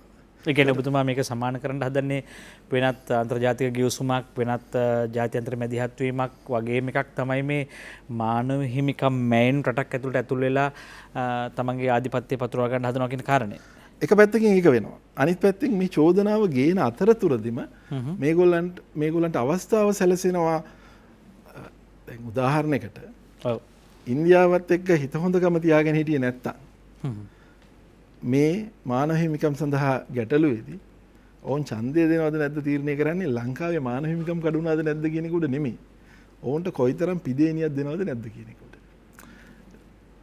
ඡන්දයකට යනකොට. එතකොට මේ ආකාරයෙන් මේ ඡන්ද ක්‍රමයක් උඩම මේ ගැටලු විසඳන නිසා ඒක තියෙනවා. ඊට පස්සේ බ්ලොක් කෝට් කියලා පිරිස් එකතු වෙලාම ඡන්ද දෙන අවස්ථා. ඉතින් මේ වගේ කාරණා රාශියක් තියෙනවා. ඉතින් මේ වෑයේදී වෙන්නේ ඔවුන්ට යම් යම් වාසි සහ ඒ අවස්ථා උදා කරගන්න පුළුවන් එක පැත්තකින් මේ මානව හිමිකම් චෝදනාව මත. එතකොට මේ පැත්තෙන් චෝදනාව වෙනවා, ඒ පැත්තෙන් එනවා ගිවිසුම. ඔවුන්ගේ උමනාව. ඒක එක පැත්තකින්. අනිත් පැත්තෙන් අර කිව්වා වගේ ඔවුන්ට මැදිහත් වීමේ අවස්ථාවක් ලැබෙනවා. විශේෂයෙන්ම 2015 ඒ ඇති කරගත්ත සම්බන්ධතාවය එහෙම නැත්නම් ඒ සාකච්ඡා උඩ ඒ පැමිණුණු එකඟතාවයට ඔවුන්ට මේ රටට කෙලින්ම මැදිහත් වීමේ අවස්ථාවලුත් උසාවි පද්ධතියට පවා සහ මේ මුළු රටේම පද්ධතියම නීති පද්ධතියම වෙනස් කිරීමේ සාකච්ඡාවකනේ ඔවුන් හිටියේ. එතකොට ඔවුන්ගේ සියලුම අවශ්‍යතා ඉෂ්ට කරගන්න අවස්ථාවක් ඒ හරහා ලැබෙනවා. ඒ ගමනේ ගියා නම් ඒක තමයි ඇත්තෙන්ම 2015 ඉඳලා ඇවිල්ලා ඉවර කරපු තැන ඉඳලා නෙමෙයි පටන් ගන්න ඕනේ. ඊට කලින් පටන් ගන්න ඉවර කරපු තැනින් තමයි මේ රජය පටන් ගන්න ඕනේ කියපු කතාව. ඒක සම්පූර්ණයෙන් නිවැරදි කතාවක්. ඔබ කියව කාරණේ එක දෙයක් මම නැවත විමසනවා. දැන් ඔබ කිව්වේ මේ එක්තරා දෙයක් නැති වුණා. පොඩි භෞතිකව යුද්ධය කරපු කණ්ඩායම හෝ එක්කෙනෙක් දෙනෙක් නැති වුණා. හැබැයි යුද්ධය තාම ක්‍රියාත්මකයි වයි කියන කාරණයක් කිව්වා ඔබ. ඒ කියන්නේ විදුලි බල්බයක් නිවී ගියාට ඒ විද්‍යුත් ධාරාවන් ගමන් කරන ඒ සමස්ත පරිපථයම සක්‍රියයි වයි කියන කාරණයක් ඔබ කියන්න උත්සාහ කරනවා. ඔව් ඉතින් අපි ඒකක්වත් පරාජය නොකළ නිසා. ඔව්. මතවාදීවවත් වෙන ආකාරකින්වත් අපි ඒ කිසිවක් පරාජය කළේ නැහැ. අපි පරාජය කළේ යුද්ධේ පමණයි. එතකොට එතනදී අපිට පැහැදිලිව පේන දෙයක් තමයි ඉතින් උදාහරණයක් වශයෙන් මේ LTT ත්‍රස්තවාදීන් යුද්ධයට සෑහෙන අනුබල දුන්න රටක් තමයි ඉන්දියාව. එතකොට ඉන්දියාව පැහැදිලිවම උදව් කරා. එතකොට ඉන්දියාව පැහැදිලිවම උදව් කරා නම් එතකොට ඉන්දියාව අදටත් ඒ බලපෑම ඒ ආකාරයෙන්ම සිද්ධ කරන ඔවුන්ගේ එදා තිබිච්ච අවශ්‍යතාව අලුතෙන් පැන නැගුණු අවශ්‍යතාවවල ඉතින් මේ රාමු රටවල් වශයෙන් විදේශයන් වශයෙන් එහෙම නැත්නම් ඩයස්පෝරා වශයෙන් මේ සියල්ලම ඒ ආකාරයෙන්ම කිසිදු වෙනසක් නැතුව පවතිනවා. අපි යුද්ධය ජයග්‍රහණය කරා. මොකද මේ වර්තමාන තත්ත්වය කතා කිරීමේදී වසන්ත බණ්ඩාර මහත්මයා මේ ඉතිහාසයේ යම් ප්‍රමාණයක් හරි වැදගත් වෙයි කියලා මම හිතන නිසා මේ ප්‍රශ්නේ ඔබ විමසන්නේ. දැන් දෘශ්‍යමය වශයෙන් අපි යම් ආකාරයක පිළිගන්න මතයක් හැදෙනවා. ඒ මතේ පෝෂණය වෙනවා යහපාලන ආණ්ඩු සමයේ මේ යුද අපරාධ කියන කාරණේ. යුද අපරාධ කියන කාරණේ තහවුරු වෙනවා. ඒකට චිත්‍රපට නිර්මාණය වෙනවා. ඒකට ලිපි ලේඛන හැදෙනවා. ඒකට වැඩසටහන් ඉදිරිපත් වෙනවා. මේවා මේ නැවත මේ ජාත්‍යන්තරය දක්වා ගමන් කරනවා. ඒක දැන් එක්තරා දුරකට මේ දෘෂ්ටිවාදය කොහොමද ආය ජයග්‍රහණය කළේ? කියන්නේ එක්තරා දුරකට අපි දිනුවේ නැති විදිහට වෙන සංවාදයක් ලෝකෙට ගෙන කොහොමද මේ මතේ පෝෂණය වුණේ? මොන පරිසරයක් තුලද මොන දේශපාලන පරිසරයක් තුලද ඒක වර්ධනය වුණේ? දැන් මේක මේ සමස්ත ගේම් ප්ලෑන් එකේ කොටසක්. ඒ කියන්නේ ඔවුන් එක්සත් ජාතීන්ගේ සංවිධානයේ ඇතුලේ ඒ ජාත්‍යන්තර නීතිය පාවිච්චි කරලා අපිව කොටු කරන්න හදනවා. ඊළඟට සතෙක් දඩයම් කරද්දී අර එක පැත්තකින් බල්ලෝ දාලා බුරලා සතාව ගේනවනේ එළියට එලිමහනට වෙඩි තියන්න. ඒ වගේ අර ක්‍රියාවලියට අපිව ගොදුරු කරගන්න ඔවුන් විශාල රාජ්‍ය නොවන සංවිධාන ජාලයක් මේ සල්ලි වලට ඩොලර් කාක්කෝ ටිකක් යොදාගෙන ඔය එක නම් දැන් මහජනයාට කියන්න අවශ්‍ය නැහැ. ඔවුන් පිට රටවල ගිහිල්ලා මේ දෙමළ ඩයස්පෝරාට අමතරව මේ විශාල සිංහල NGO සංවිධාන නායකයින් පිරිසකුත් මේ වැඩේ ඉන්නවා. ඒක ඔවුන්ගේ රස්සාව. ඔවුන් මේක මානවිකම් උල්ලංඝනය වුණා. මේක නිවැරදි කරන්න අහවල් දේ කරපන් ආල්තන් කරපන් ලොකු ගෝසාවක් හදනවා. අර පැත්තෙන් අර චෝදනා ගේනකොට ඒ චෝදනා තහවුරු කරන ගෝසාවක් මේ පැත්තෙන් හදනවා. ඉතින් අපි 2015 ඉඳලා ඒකට මුහුණ දෙන්න අපි ජිනීවා සමුළුව ඇතුලේ අපි අද්මිරාල් සරත් වීරසේකර මහත්මයාගේ නායකත්වයෙන් විශාල මෙහෙයමක් ඒ අවුරුදු 5 තුල කරා. සමුළුවක් ඇතුළෙම සමුළුවෙන් එළියේ සමුළුව ඇතුළෙත් ඒ වගේම මේ පිටත තියෙන වැඩමුළුවලදීත් ශ්‍රී ලංකාවේ ආරක්ෂක හමුදාවල ගෞරවය සහ නිර්දෝෂීභාවය වෙනුවෙන් දිගටම පෙනී හිටියා, දිගටම මතය අරගෙන ගියා. එළියේ උද්ඝෝෂණ කරා විවිධ ආකාරයට. දැන් අපි ගත්තොත් අපි ජාතික සංවිධාන වලින් අපි පැමිණිල්ලකුත් කලා එක්සත් ජාතිකයේ සංවිධානය ඇතුළේ ඒකේ තියෙන පොඩි නීතිමය ඉඩක් පාවිච්චි කළා අපේ රණවිරුවන්ගේ මානව හිමිකම් අහිමි වුණා. මොකක්ද අහිමි වුණේ? අපිට ස්වභාවික යුක්තිය ලැබුණ නැති සමා කලින් කිව්වේ චෝදනාවක් එල්ල කරොත් චෝදනාවට පිළිතුරු බඳින්න අවස්ථාව දෙන්න ඕන කියලා. ඒක අයිතියක්. ලෝකේ පිළිගත්ත ස්වභාවික යුක්තිය කියන එක මූලික මූල ධර්මයක්. ඒතර අපිට ඒක ලැබුණ නැති නිසා අපි ඒකට එතනත් අපි ඒ ඇතුළේ තිබුණු පොඩි ඉඩක් පාවිච්චි කරලා ඒක අතර රිංගලා ඒක ඇතුළේ මතයක් හැදුවා. එහෙම අර ඩොලර් කාක් කන්න කුලීකාරයන්ට ඉඩ දීලා බලාගෙන හිටියේ නෑ මේ රටේ ජාතික බලවේග. මේ සටන කරගෙන ආවා. පෞගේ ආණ්ඩුව හිටියේ අර සතුරාගේ පැත්තේ. දැන් තත්ත්වයන් වෙනස් වෙලා තියෙනවා. නමුත් මේකේ ගමකමැතිතුමා මේකේ පිටු දහස් ගණනක ලේඛන මේ කතාව පැය දෙකකින් අපිට ඉවර කරන්න බෑ. ඒ නිසා මා කැමති ඉතා කෙටියෙන් මේකේ මේ සතුරාගේ ගේම් ප්ලෑන් එක මොකක්ද කියලා. උලුප්පල ගන්න. එතකොට මේක අවබෝධ කරගන්න පුළුවන්. සතුරාට ඕන මොකක්ද? ඒතර මා කිව්වා තුවක්කුව වෙනුවට ඔවුන් ආරම්භ කරපු බෙදුම්වාදී ක්‍රියාවලිය තුවක්කුව නැතුව තවදුරටත් ඉස්සරහට අරන් යන්නේ කොහොමද? ඒක තමයි මානව හිමිකම් කෙවිත පාවිච්චි කරන්නේ. ඒතර ඒක ඇතුලේ මොනවද ප්‍රධාන උපාංග? ප්‍රධාන දේවල් ටිකක් තියෙනවා. ආරක්ෂක හමුදාව දුර්වල කරන්න. මානසිකව වටන්න. ආයි ප්‍රභාකරන් නෙවෙයි ප්‍රභාකරන්ගේ මේ ගෙදර වැඩ කරපු එක ආවිල්ලා තුවක්කුවක් කරන් ආවත් මේ ඉස්සරහට යන්නේ නැති හමුදා සෙබලෙක් හමුදාවක් බවට මේක පත් කරන්න ඕන. මානසිකව වට්ටලා මොරාල් එක වට්ටලා ඒ වැට්ටීමේ ප්‍රතිඵල අපි දැක්ක පාස්කු ප්‍රහාරයේදී. පාස්කු ප්‍රහාරයේදී මේ දුර්වල හමුදාව දුර්වල පොලිස් සේවය ඔත්තු සේවා තමයි ඔය දේ වෙන තැනට වැඩේ සිද්ධ වුණේ. අර මානව හිමිකම් ක්‍රියාවලිය ඇතුලේ පටන් අරගෙන ඔවුන් පරිපාලන වශයෙන් චෝදනාවක් කොමන හෝ චෝදනාවක් ඒවා ඔප්පු වෙන්න ඕනේ නැහැ. චෝදනාවක් තිබුණා නම් ඔහුට දඬුවම් කරන්න ඕන, ඔහු පූල් එකට යවන්න ඕන, ඔහුට උසස් වීම නවත්තන්න ඕන. ඒ ආදී වශයෙන් විශාල මානසික පීඩාවක් හමුදා නිලධාරීන් ආරක්ෂක අංශය ඇතුලේ ඇති කරා. ඔය DPK දසනායක වගේ මහ විශාල වීරයෝ ජීවිත දහස් ගණනින් බේරගත්ත මිනිස්සු සුමිත් රණසිංහ ඒක නම් වශයෙන් කියන්න පුළුවන් ජීවිත දහස් ගණනින් බේරගත්තා. මේ කිලෝ දහසක පුපුරන ද්‍රව්‍ය සහිත LTT වාහනයක් කොළඹට එන එක සොයාගත්ත කෙනා. ඔහු අවුරුදු ගණනක් හිරේ තියලා දුකට පත් කරා. ඒවා කරාම හමුදාව දුර්මුඛ වෙනවා. ඉස්සරහට අඩිය තියලා කටයුතු කරන්න නැති වෙනවා. බලාගෙන ඉන්නවා. ඕවා කරන්න ගිහිල්ලා අපිට බෙල්ලට තොණ්ඩු දා ගන්න ඕනේ නැහැ. ඒක තමයි මතය. ඒක හැදුවා. ඒතර පරිපාලන වශයෙන් දඬුවම් කිරීමේ ක්‍රියාවලියක් ආරම්භ කරා පහුගිය යහපාලන ආණ්ඩුව. ඊට අමතරව උන්ට ප්‍රධාන වශයෙන් වැදගත් වෙනවා ජාත්‍යන්තර යුද අපරාධ ක්‍රියාවලියේ ඇතුලේ ජාත්‍යන්තර නීතිය යටතේ අපේ රණවිරුවන්ට දඬුවම් කරන්න ඔවුන්ට ඕන චෝදනා ඔවුන් ඉදිරිපත් කරන අභූත චෝදනාවලට නීත්‍යානුකූල භාවය ලබා ගන්න. එතකොට මේ නීත්‍යානුකූල භාවය ලබා ගන්න ඔවුන් පාවිච්චි කරන උපාංගය තමයි අතුරුදහන් මේ වූවන්ගේ කාර්යාලය. ඒ අතුරුදහන් වූවන් කාර්යාලයක් නෙමෙයි. ඒක අර්ධ අධිකරණයක්. ඒක සාක්ෂි ආඥා පනත අදාළ වෙන්නේ නැහැ. ඒ කියන්නේ සාක්ෂිකරුවෙක්ගෙන් හරස් ප්‍රශ්න අහන්න බෑ. එතකොට මේ මොනවා හරි එකතු කරන බොරු චෝදනා ගොනු කරලා සීල් එකක් ගහලා දෙන්න පුළුවන් මෙන්න මෙයා අද සිට චෝදිතයෙක් කියලා. ඒක එක්තරා විදිහක චෝදනා ෆැක්ටරියක්. දැන් ඔබ දන්නවා යස්මින් සූකා කියලා ඉන්නවා මේ ඩොලර් කාකියක් මේ අපේ රණවිරුවන්ට නම් වශයෙන් කිය රණවිරුවන් 57 දෙනෙක් උසස් හමුදා නිලධාරීන් චෝදනා ගොනු කරලා මෙන්න අහවලා මෙන්න මෙයාට තියෙන චෝදනා. හැබැයි ඒවා නීත්‍යානුකූලව ජාත්‍යන්තර අධිකරණ බලයට ගේන්න බෑ. එහෙනම් ඒකට නීත්‍යානුකූල භාවයක් ඕන. ඒකට සීල් එකක් ගහන්න ඕන මේවා නිවැරදි කියලා. ඒකට තමයි අතුරුදහන් කාර්යාලය පාවිච්චි කරන්නේ. ඒතර අතුරුදහන් කාර්යාලයෙන් අහවල් අය අතුරුදහන් කරා මෙන්න හමුදා නිලධාරියා මෙයා විත්තිකාරයෙක් කියලා සීල් එක ගහපුවම එතෙන් සිට පුළුවන් වෙනවා ජාත්‍යන්තර අධිකරණ බලය ක්‍රියාත්මක කරන්න. ඒ චෝදනා පත්‍රය අරන් ගිහිල්ලා මේ කියන ඥාතීන් වූ අතුරුදහන් වූ කවුද කියන දෙමළ ඩයස්පෝරාවට ඒ රටවල නඩු දාන්න පුළුවන්. අපේ ඉන්න මේ ඉන්න හමුදාපතිට පවා එහෙම පැමිණිලි කරන්න පුළුවන්. එම පැමිණිලි කරාට පස්සේ ඒ අධිකරණයෙන් කියනවා වහාම මෙයා පිටුවහල් කරන්න. එතකොට පහුගිය ආණ්ඩුව පිටුවහල් නීති දෙකක් සංශෝධනය කරා. එහෙම ඉල්ලුවම පිටුවහල් කරන්න. රයිට්.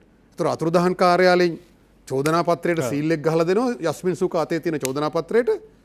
එතකොට ඒ චෝදනා පත්‍රයේ මත පදනම් වෙලා ජාත්‍යන්තරව නඩු අහන ක්‍රියාවලිය ආරම්භ කරාම මේ ජාත්‍යන්තර අපරාධ අධිකරණය නෙමෙයි මම කියන්නේ.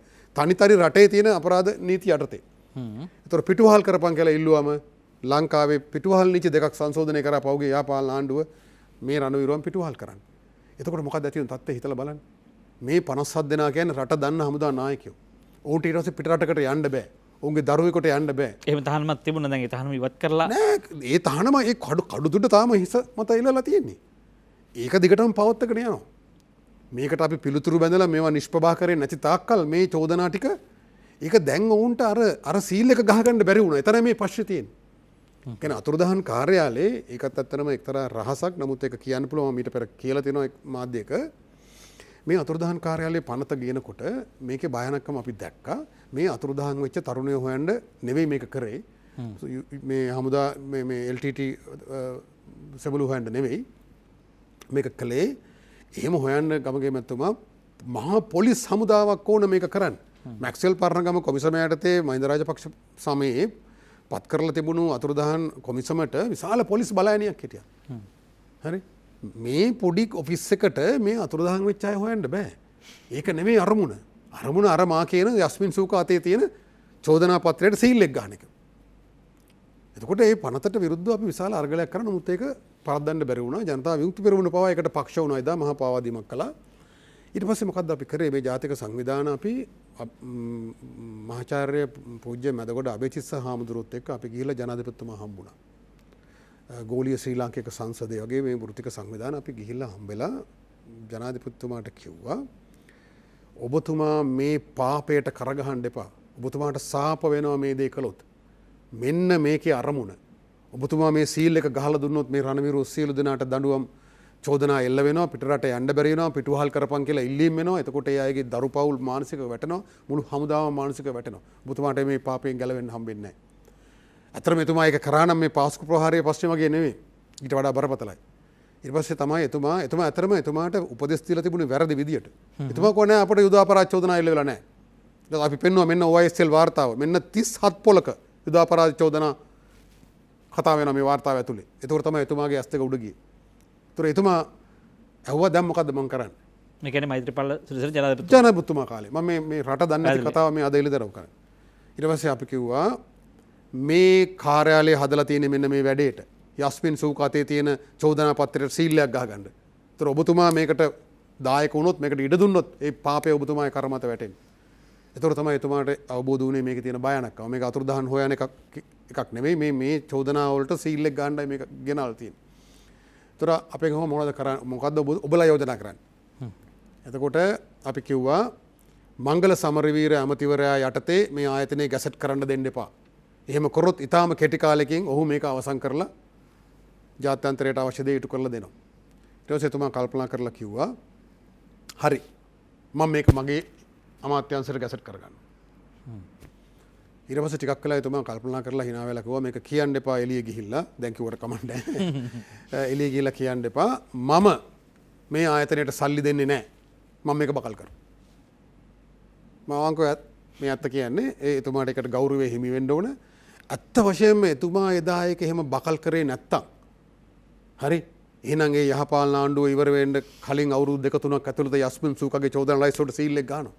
එහෙම ගැහුවා නම් අද වෙනකොට මේ රණවිරුව 57 දෙනා කිසි කෙනෙකුට පිටරටකට යන්න බෑ. යන්න බැරුව විතරක් නෙවෙයි නඩු දාලා පිටුවහල් කරපන් කියලා එනවා ඉල්ලීම. ඒතකොට හිතන්නේ අයගේ දරු පවුල් වලට හිත මිත්‍රාදීන්ට ඥාතීන්ට සමස්ත හමුදාවට ඇති වෙන මානසික පීඩනය.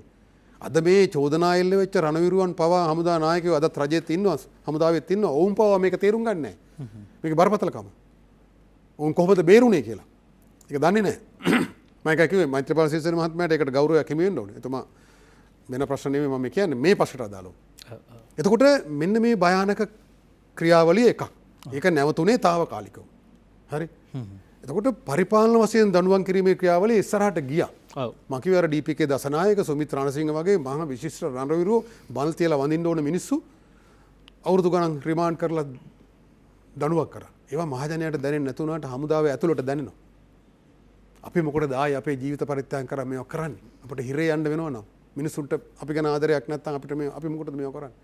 ඒක තමයි මනෝභාවය. ඒක තමයි පාස්කු ප්‍රහාරයේදී අපි දැක්කේ. ඔබතුමා හිතන්නේ ඒක වැදගත් කතාවක් මේ මට හිතෙන්නේ දැන් ඒ වෙලාවේ ඇති වුණු තත්ත්වය ඇතුලේ රාජ්‍ය සේවා ඔතු සේවා දුර්වල වෙලා හමුදාවල තිබ ආරක්ෂකංශ කඩා වැටීම සහ ඒක මේක අතර සම්බන්ධයක් තියෙනවා. පැහැදිලිවම. ඒකට හේතුවක් වෙන පාස්කු ප්‍රහාරය. ඔවුන්ගේ අරමුණ තමයි හමුදාව දුර්මුඛ කරලා දුර්වල කරලා හතරගාතෙන් වටලා තියෙන එක. ඔවුන්ගේ ඉදිරි න්‍යාය පත්‍රයට ඒක අවශ්‍යයි. අවසානයේ ව්‍යවස්ථා සංශෝධනයක් කරලා 13 වෙනි සංශෝධනයේ බලාත්මක කරාට පස්සේ අවසන් ගැටුමේදී ජාත්‍යන්තර මැදිහත් වීමකට ගැටුමක් අවශ්‍යයි. ව්‍යවස්ථාමය තත්ත්වයන් සම්පූර්ණ කරායින් පස්සේ ජාත්‍යන්තර නීතිය අනුව ස්වයං පාලනය ලබා දුන් රාජ්‍යයකට බෙදී වෙන්වීමේ අයිතිය තියෙනවා ගැටුමකදී. එතකොට මේ ගැටුම නිර්මාණය කරන්නේ නැහැ ව්‍යවස්ථාව සංශෝධනය කරනකම්. ව්‍යවස්ථා සංශෝධනය කරපන් කියන එක තමයි මේ එක්සත් ජාතීන්ගේ සංවිධානයේ යෝජනා 7ක් ගෙනල්ලා තියෙනවා. 7 මේක තියෙනවා. එදා ඉඳලම කියන්නේ උඩින්ම තියෙන ව්‍යවස්ථාව සංශෝධනය කරපන්. මේ බෙදුම්වාදී න්‍යාය පත්‍රයට අවශ්‍ය විදියට.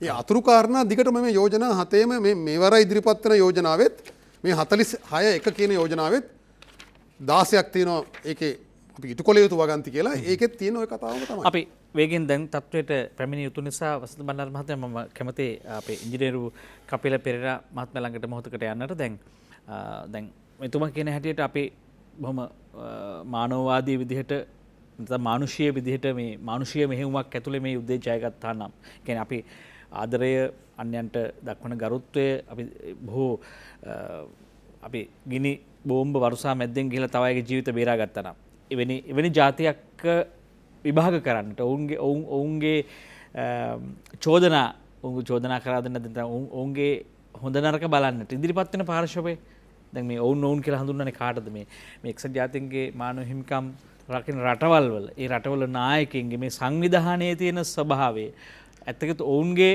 මේ ජීවදත්ත ආයුධම් පත්‍රය පිළිබඳ කතා බහ කරොත් ඔවුන්ගේ සුදුසුකම් වගේද ඔවුන් අපිව විනිශ්චය කරන්න සුදුසුද වයි කියන තැනකින් ගත්තොත් ඔබතුමාලා මොකක්ද හිතන්නේ? අපිට පැහැදිලිවම පේන කාරණා කීපයක්ම තියෙනවා. එකක් දැන් අපිට කලින් අපිට විරුද්ධව චෝදනාව අරගෙන ආවේ එක්සත් ජනපදය. එක්සත් ජනපදය ගැන අපි අමුතුවෙන් පැහැදිලි කරන්න ඕනේ. ඔවුන්ගේ කල්ක්‍රියාව ලෝකෙ පුරා පෙන්ලා තියෙනවා. රටවල් වලට මැදිහත් වෙලා යුද්ධ කරලා ඉරාකය සිරියාව වේවා ඕනෑ තරම් අපිට උදාහරණ ගෙනහැර දක්වන්න පුළුවන්. එතකොට ඔවුන් තමුන්ගේ චෝදනා තමුන්ගේ හමුදා නිලධාරීන් මේ චෝදනාවලට වෙන රටවල් වලදී ලක් වෙයිද කියන විශ්වාසයෝட ඔවුන් ගේනවා දේශප්‍රේමී පනතනේ. දේශප්‍රේමී පනත කියලා ගෙනල්ලා වෙන රටවල් වල චෝදනා කරන්න බැහැ කියලා පනතක් ඔවුන්ම ගෙනල්ලා සම්මත කරන්න. අපිට දැන් චෝදනාව කියන බ්‍රිතාන්‍ය මහා බ්‍රිතාන්‍ය මේ වෙනකොට ඔවුනුත් සූදානම් වෙනවා මේ කාර්යයම කරගන්න. එතකොට දැන් මේ වගේ පනතක් සම්මත කරනවා නම් ඒ කියන්නේ පැහැදිලිවම එතනදීම පැහැදිලි වෙනවා ඔවුන් මේ මානව හිමිකම් උල්ලංඝනය කරලා තියෙන නිසා තමයි මේ දේවල් ආරක්ෂා කරගන්න කටයුතු කරන්න කියලා. ඉතින් මේ විදිහට බලාගෙන ගියහම කියන්නේ මේ සියලුම මානව හිමිකම් ඔවුන්ට උල්ලංඝනය කිරීමේ අවස්ථාව තියෙනවා. ශ්‍රී ලංකාව වගේ පොඩි රටක නොකල වැරදි වලට වැරදි පටවන්නත් ඔවුන්ට අවස්ථාව තියෙනවා මේ තියෙන පද්ධතිය තුළ. මේ පද්ධතිය තුළ මම අර මුලින් ඉඳලම කියපු කාරණාව තමයි මේකේ සියල්ල තීරණය වෙන්නේ අනික මේ ඡන්දයකින්. ඒතර ඡන්දයකින් රටක වුණා ඡන්දයකින් තීරණය වෙලා මේ කාටවත් චෝදනා කරන්නේ නැහැනේ. මේ පද්ධතියම වැරදි පද්ධතියක්. ඒ කියන්නේ ඡන්දයකින් තීරණය වෙනවා නම් පාර්ලිමේන්තුවේ වගේ ව්‍යවස්ථාදායකයේ වගේ නීති තමයි සකස් වෙන්න ඕනේ. මුළු ලෝකයටම බලපාන. මේ නීති සකස් වෙලා වෙනත් ක්‍රමවේදයක් බිහි වෙන්න ඕනේ. ඉතින් අපි හිතනවා රටවල් වල තියෙනම උසාවි පද්ධතිය වුණත් පාවිච්චි වෙලා ඒ වෙනත් ක්‍රමවේදයක් බිහි වෙන්න ඕනේ. ඒ පුද්ගලයාට චෝදනා එල්ල වෙන්න. දැන් අපි හිතමුකෝ දැන් තමන්ගේ විරුද්ධවාදී නැත්නම් අඩු ගානේ හැමේ වර්ණයේ දිහා බලලා හැම කළු නම් ගෙල සිර කරලා මරන්න පුළුවන් වාගේ මතවාදයක ඉන්නකොට දෘෂ්ටියක ඉන්නකොට ඉබඳු අපි කියන ලෝකේ පොලිස්පති හැටියට හැසිරෙන මේ ඇමරිකාවන් රාජ්‍යයක් දිහා ඇයි ඒ සංවාදය මතුවෙන්නේ? දැන් අපි මානවිකම් සම්බන්ධව ලෝකයේ ඇමරිකාව වගේ රටවල් බොහෝ බරපතල විදිහට මේ උල්ලංඝනය කරපු අවස්ථා තිබුණානේ. ඒ ආසන්නයේම අපි දුටුවා. වෙන සිද්ධීන් බොහොමයක්. හැබැයි මේ බඳු තැනක ලෝකයේ තිබුණත් අපි වැඩි පුංචි රටවල වැරදි හොයන්න එනකොට ඒ අයගේ කතාවේ ඒ අයගේ චරිතය මොකක්ද? ඒ අයට හැකියාවක් තියනවද සුදුසුද අපිව විනිශ්චයට ලක් කරන්න? ඉතින් මේවා සම්බන්ධව ප්‍රශ්න ගොඩක් තියෙනවා. හැබැයි මට මොහොතකට අවසර දෙන්න මම ප්‍රශ්නට එන්න. ජිනීවා මානව හිමිකම් සමුළුව ශ්‍රී ලංකාවට මරුගුලක්ද කියන කාරණේ කතා බහ කරගෙන ඉන්නේ. එහි ඉතිහාසය සහ එහි ගැඹුර හරිම වෙනස්. ඒ ගැඹුර අවබෝධ කර ගැනීමකින් තොරව වර්තමාන තත්ත්වයේ වර්තමාන අර්බුදය සහ ස්වභාවය අපිට තේරුම් ගන්න බැරි නිසා තමයි මේ කතාව අපි ඔබට ගෙනාවේ. අපි ගිහලා නම් කෙටි විරාමයකට රැඳෙන්න අප සමග. නැවතත් නින්නද සජීවී සංවාදයේ සමගයි මේක වන්නේ ජිනීවා මානව හිමිකම් සමුළුව පිළිබඳව කතා බහක් ඉතිහාසයේ උඩ යමින් යට යමින් තිබුණා. ආයෙත් උන්ට ඇවිල්ලා තියෙනවා. නමුත් ඒ පිළිබඳ අවධානයක් නැතුවා වගේ හිටියට මෙහි තියෙන බරපතලකම නිසා මෙහි තියෙන දේශපාලන ගැඹුර වැඩි නිසා ඒ ගැඹුර තුල ශ්‍රී ලංකාව ගිලෙන්න පුළුවන් නිසා අපි මේක ටිකක් සංවාදයකට ඉස්සරහට ගන්න බලාගෙන ඉන්නේ. නින්දා සජීවී සංවාදයේ එවැනි සංවාද වලට නිරතුරුව මත්වල සපයනවා. දැන් මම විමසමින් හිටියේ දැන් අපිට අපේ මානව හිමිකම් පිළිබඳ විනිශ්චය කරන්න මානව හිමිකම් අපට වඩා උල්ලංඝනය කරනකොට අයිතියක් තියෙනවද කියලා. ඒකත් අයිතිය පිළිබඳ ප්‍රශ්නයක්. ඇයි ඒ බඳු රටවල් රාජ්‍යයන් වල මේ මානව හිමිකම් කඩවීම සම්බන්ධව කතා බහක් එන්නේ නැත්තේ? ඇයි ඒකට මේ බයද කට්ටිය? අනිවාර්යෙන් බය තියෙනවා. හැබැයි බය විතරක් නෙමෙයි. සම්පූර්ණයෙන් ලෝක ජනමාධ්‍ය හසුරුවීමේ හැකියාවත් එක්සත් ජනපදයේ වගේ රටවල් වලට තියෙනවනේ. ඒක නිසා මේ දේවල් කවදාවත් එහෙම මතුවෙලා එන්නේ අපි වගේ මේ නින්නාද වගේ වැඩසටහනක කතා කරනවා මිසක්කා මේ ලෝක ජනමාධ්‍ය තුල මේ කරුණු මතුවෙලා එන්න ඉඩක් නැහැ. ඔවුන් ඒ ආකාරයෙන්ම ඔවුන්ගේ න්‍යාය පත්‍රය සකස් කරගෙන තියෙනවා. ඉතින් උදාහරණයකට ගත්තොත් මේගොල්ලෝ කොච්චර මානව හිමිකම් අතීතයේ ඉඳලා කඩ කරාද කියලා. ඔය මිෂෙල් බැෂලේ ඒ කියන්නේ දැන් මානව හිමිකම් කවුන්සිලේ ලේකම්වරිය. ඇයත් වින්දිතෙක් මේ මානව හිමිකම් කඩවීම වල. එතකොට ඇය චිලි රටේ තරුණ වියේදී චිලි රටේ කුමන්ත්‍රණයකින් හමුදා බලයක් ගොඩනගා ගන්නවා ඔගස්ටෝ පිනෝෂි. එතකොට ඒ ඔගස්ටෝ පිනෝෂි ඒ බලය ගොඩනගා ගන්නේ දැන් මෙතනදී ඇය දකින්න ඇත්තේ කුමන්ත්‍රණයේ පමණයි. හැබැයි මේකේ වැඩි හරියක් කරන්නේ එක්සත් ජනපදයේ. ඒතකොට එක්සත් ජනපදයේ වුණා මත තමයි මේ ලතින් ඇමරිකානු රටවල් වල සියලුම මේ සිද්ධීන් සිද්ධ වෙන්නේ. ඉතින් මේ පොතක උනත් පොත් සෑහෙන ප්‍රමාණයක් ලියවිලා තියෙනවා. මේ Predator States Operation Condor and Covert War in Latin America කියන මේ පොතෙත් සෑහෙන පැහැදිලිව දක්වලා තියෙනවා කොහොමද මේ ලතින් ඇමරිකාව තුල මේ සිද්ධිය වුණේ. 60000කට වඩා පිරිසක් අතුරුදහන් වෙනවා, ඝාතනය වෙනවා. ඔය අපිට කියන චෝදනා ඒ ආකාරයෙන්ම සිද්ධ වෙනවා. ඒ රටවල් වල කුමන්ත්‍රණ සිද්ධ කළා, ඒ සියල්ල සිද්ධ කළා. ඉතින් ඒවත් සුදු චරිත නෙවෙයි. සුදු චරිත නෙමෙයි. නිසා මේ කළු චරිතයක් වඩා කළු චරිතයක් තව අය කළු කරලා ඒ දිහා බලන්න හදනවද කියලා ප්‍රශ්නයක් තියෙනවා. ඒ පාර්ශ්වය අපි ඉවත් කරලා දාමුකෝ. දැන් අපේ පාර්ශ්වයෙන් ගත්තොත් වසන්ත වර්ණනාත් මහත්මයා මේ අද තියෙන තත්ත්වය ගැන. දැන් අද තියෙන තත්ත්වයේ අද ඇවිල්ලා තියෙන තැන. දැන් අපේ නැවත බලහුමාරක් වෙනවා, යහපාලන ආණ්ඩුවෙන් නැවත බලය වෙනස් වෙනවා. ඒක ඒ මත නැවත මේ ප්‍රශ්නේ මතුවෙනවා. මතුවෙනකොට දැන් අසල්වැසි රාජ්‍යයන් මේ දිහා බලන විදිහ. දැන් අපි අසන්නෙම අපි දන්නවා අදාළ අමාත්‍යවරයෙක් කියනෝනේ අපිට සන්තෝෂ වෙන්න පුළුවන්. අපිත් එක්ක රටවල් හිටගෙන ඉන්නවා. අපිට වැඩි ඡන්ද ප්‍රමාණයක් තියෙනවා. අපිට පක්ෂෝ ඡන්ද ප්‍රකාශ කරાવી. ඒක දැන් ඉන්නේ වෙනත් දේශපාලන ගැටුමක කියලා අපි මොකද්ද මේක කොතනින්ද පටන් ගත්තේ? ඇත්තටම අර එදා 2015 නවත්තපු තැනින්ද පටන් ගන්න තියෙන්නේ? නැත්නම් 2015ට කලින් නවත්තපු තැනින්ද තියෙන්නේ? අපි මේ 69 ලක්ෂ ඡන්ද දීලා පත් කරගත්තු ආණ්ඩුව අලුතෙන් පටන් ගත්තද මේක? මොකද්ද මේ කතාව අපි කොහොමද තේරුම් ගන්නේ? ඔව් ගංගුමතුමා ඒකට සාධාරණ උත්තරයක් දෙන්න නම් මාර කලින් ආරම්භ කරපු එක අවසන් කරන්න වෙනවා. ඒ කියන්නේ සතුරා. සතුරා කියලා අදහස් කරන්නේ මේ අධිරාජ්‍යවාදී ශ්‍රී ලංකාව දුර්වල කරලා යටත් කරලා දාස රාජ්‍යයක් බවට පත් කරන්න උත්සාහ කරන සතුරු රාජ්‍ය මානවිකම් සමුළුව යොදා ගනිමින් කරන්නේ මොකද්ද? ඔවුන්ගේ ආයුධ මොනවද කියලා තේරුම් ගන්න නැතුව ඒකට ප්‍රතිපහාර දෙන්න බෑ අපිට. ඒතර මම කියමින් හිටියේ එකක් තමයි අර ආරක්ෂක හමුදා දුර්වල කරලා දුර්මුඛ කරන්න පරිපාලන වශයෙන් දඬුවම් කිරීමේ ක්‍රියාවලිය ඊළඟට අර මේ අතුරුදහන් කාර්යාලය හරහා ජාත්‍යන්තර අධිකරණ බලයට ගොදුරු කරන්න චූදිතයන් බවට පත් කරනවා සාක්ෂි ආඥා පනතට පටහැනිව සාක්ෂි හරස් ප්‍රශ්න අහන්නේ අධිකරණ ක්‍රියාවලියක් නැහැ චූදිතයන් බවට පත් කරනවා. හරි. ඊළඟට මොකද්ද උන්ට ඕන? අර ව්‍යවස්ථා සංශෝධන ක්‍රියාවලිය හරහා ධාතුගුණ සංශෝධනය සම්පූර්ණයෙන් ක්‍රියාත්මක කරන්න. ඊළඟට ඔවුන්ට ඕන ඒ ක්‍රියාවලිය අධීක්ෂණය කරන්න රට ඇතුලේ මැදිහත් වීමේ යාන්ත්‍රණයක්. විදේශීය මැදිහත් වීමක් රට ඇතුලේ දිගටම පවත්වාගෙන යන්න. ඒකට තමයි ඔවුන් අර සත්‍ය සෙවීමේ කොමිසම කියන මර උගුල අටවන්නේ. දැන් දකුණු අප්‍රිකාවේ තිබුණේ සත්‍ය සෙවීමේ කොමිසම. ඒ කියන්නේ යම් අය පාපොච්චාරණය කරනවා පාපොච්චාරණයෙන් පස්සේ යම් අය සමාව දෙනවා දඬුවම් කරපු අවස්ථාවක් තිබුණා. ඒක වෙන කතන්දරයක්. මෙතන තියෙන්නේ සත්‍ය සෙවීමේ සහ ප්‍රතිසන්ධාන කොමිසමක්. මොකද්ද ප්‍රතිසන්ධාන කියලා කියන්නේ?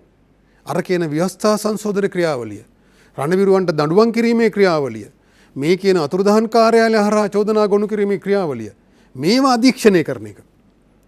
හරි. ඔවුන් වගවීම සහ අනාගතයේ ගැටුම් ඇතිවීම වැළැක්වීම. ඒකට තමයි ව්‍යවස්ථා සංශෝධනය කරන්න කියන්නේ. හරි. ඒතර මේ ඔවුන්ට ඕන පාරේ මේක යනවද කියලා බලන්න මේක ඇතුලේ ඉඳගෙන මැදිහත් වෙන්න තමයි අර සත්‍ය සෙවීමේ කොමිසමක් ඕන කියන්නේ. ඒක ජාත්‍යන්තර මැදිහත් වීමෙන් කරන ක්‍රියාවලිය.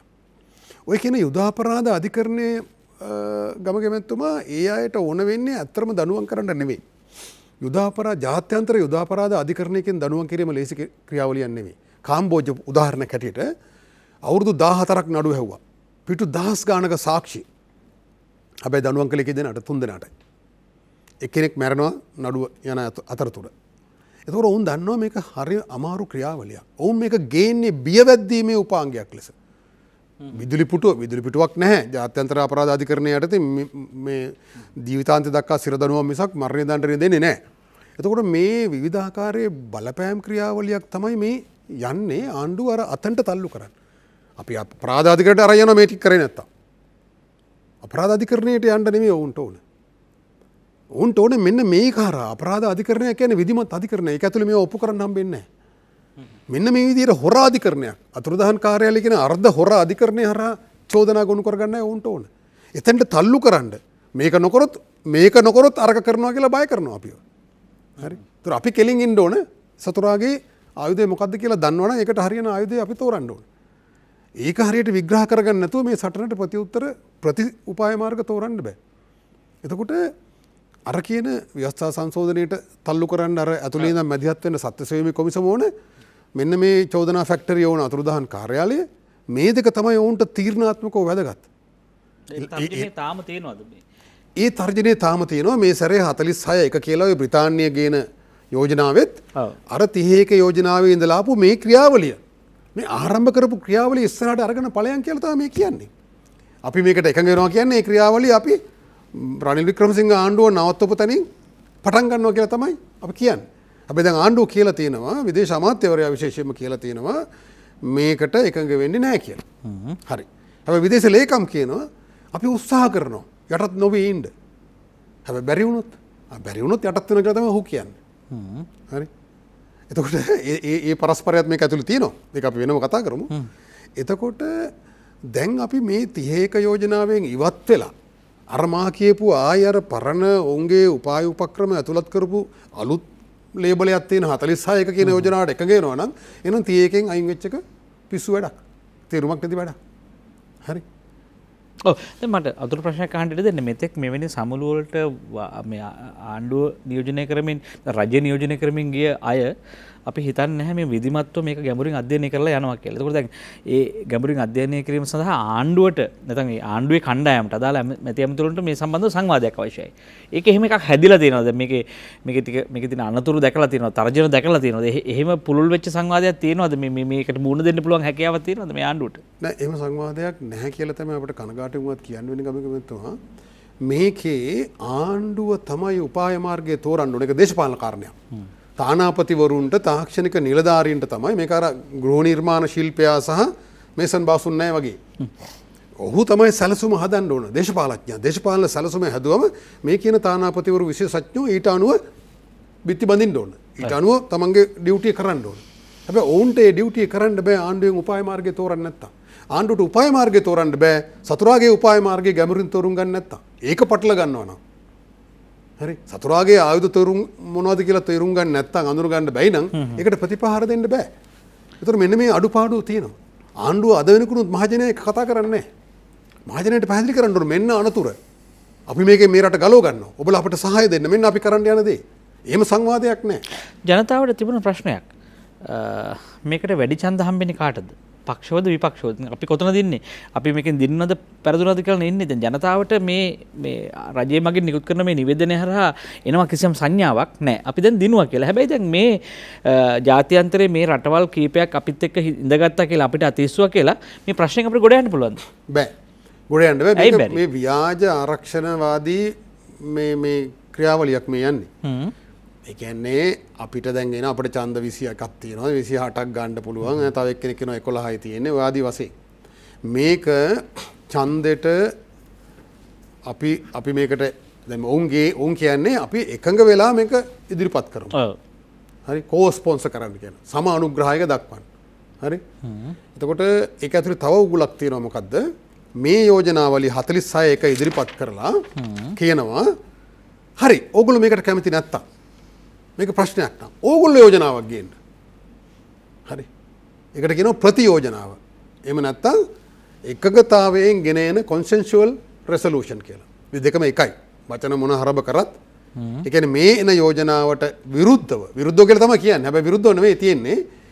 ඒකේ තියෙන යම් කරුණු අතහැරලා උන්ට මං කියවර ජාත්‍යන්තර විද්‍යාපරාධිකරණය ඕනේ නැහැ. ඒක බය කරන්න තියෙන එකක්. ඕනේ අර කරුණු දෙක.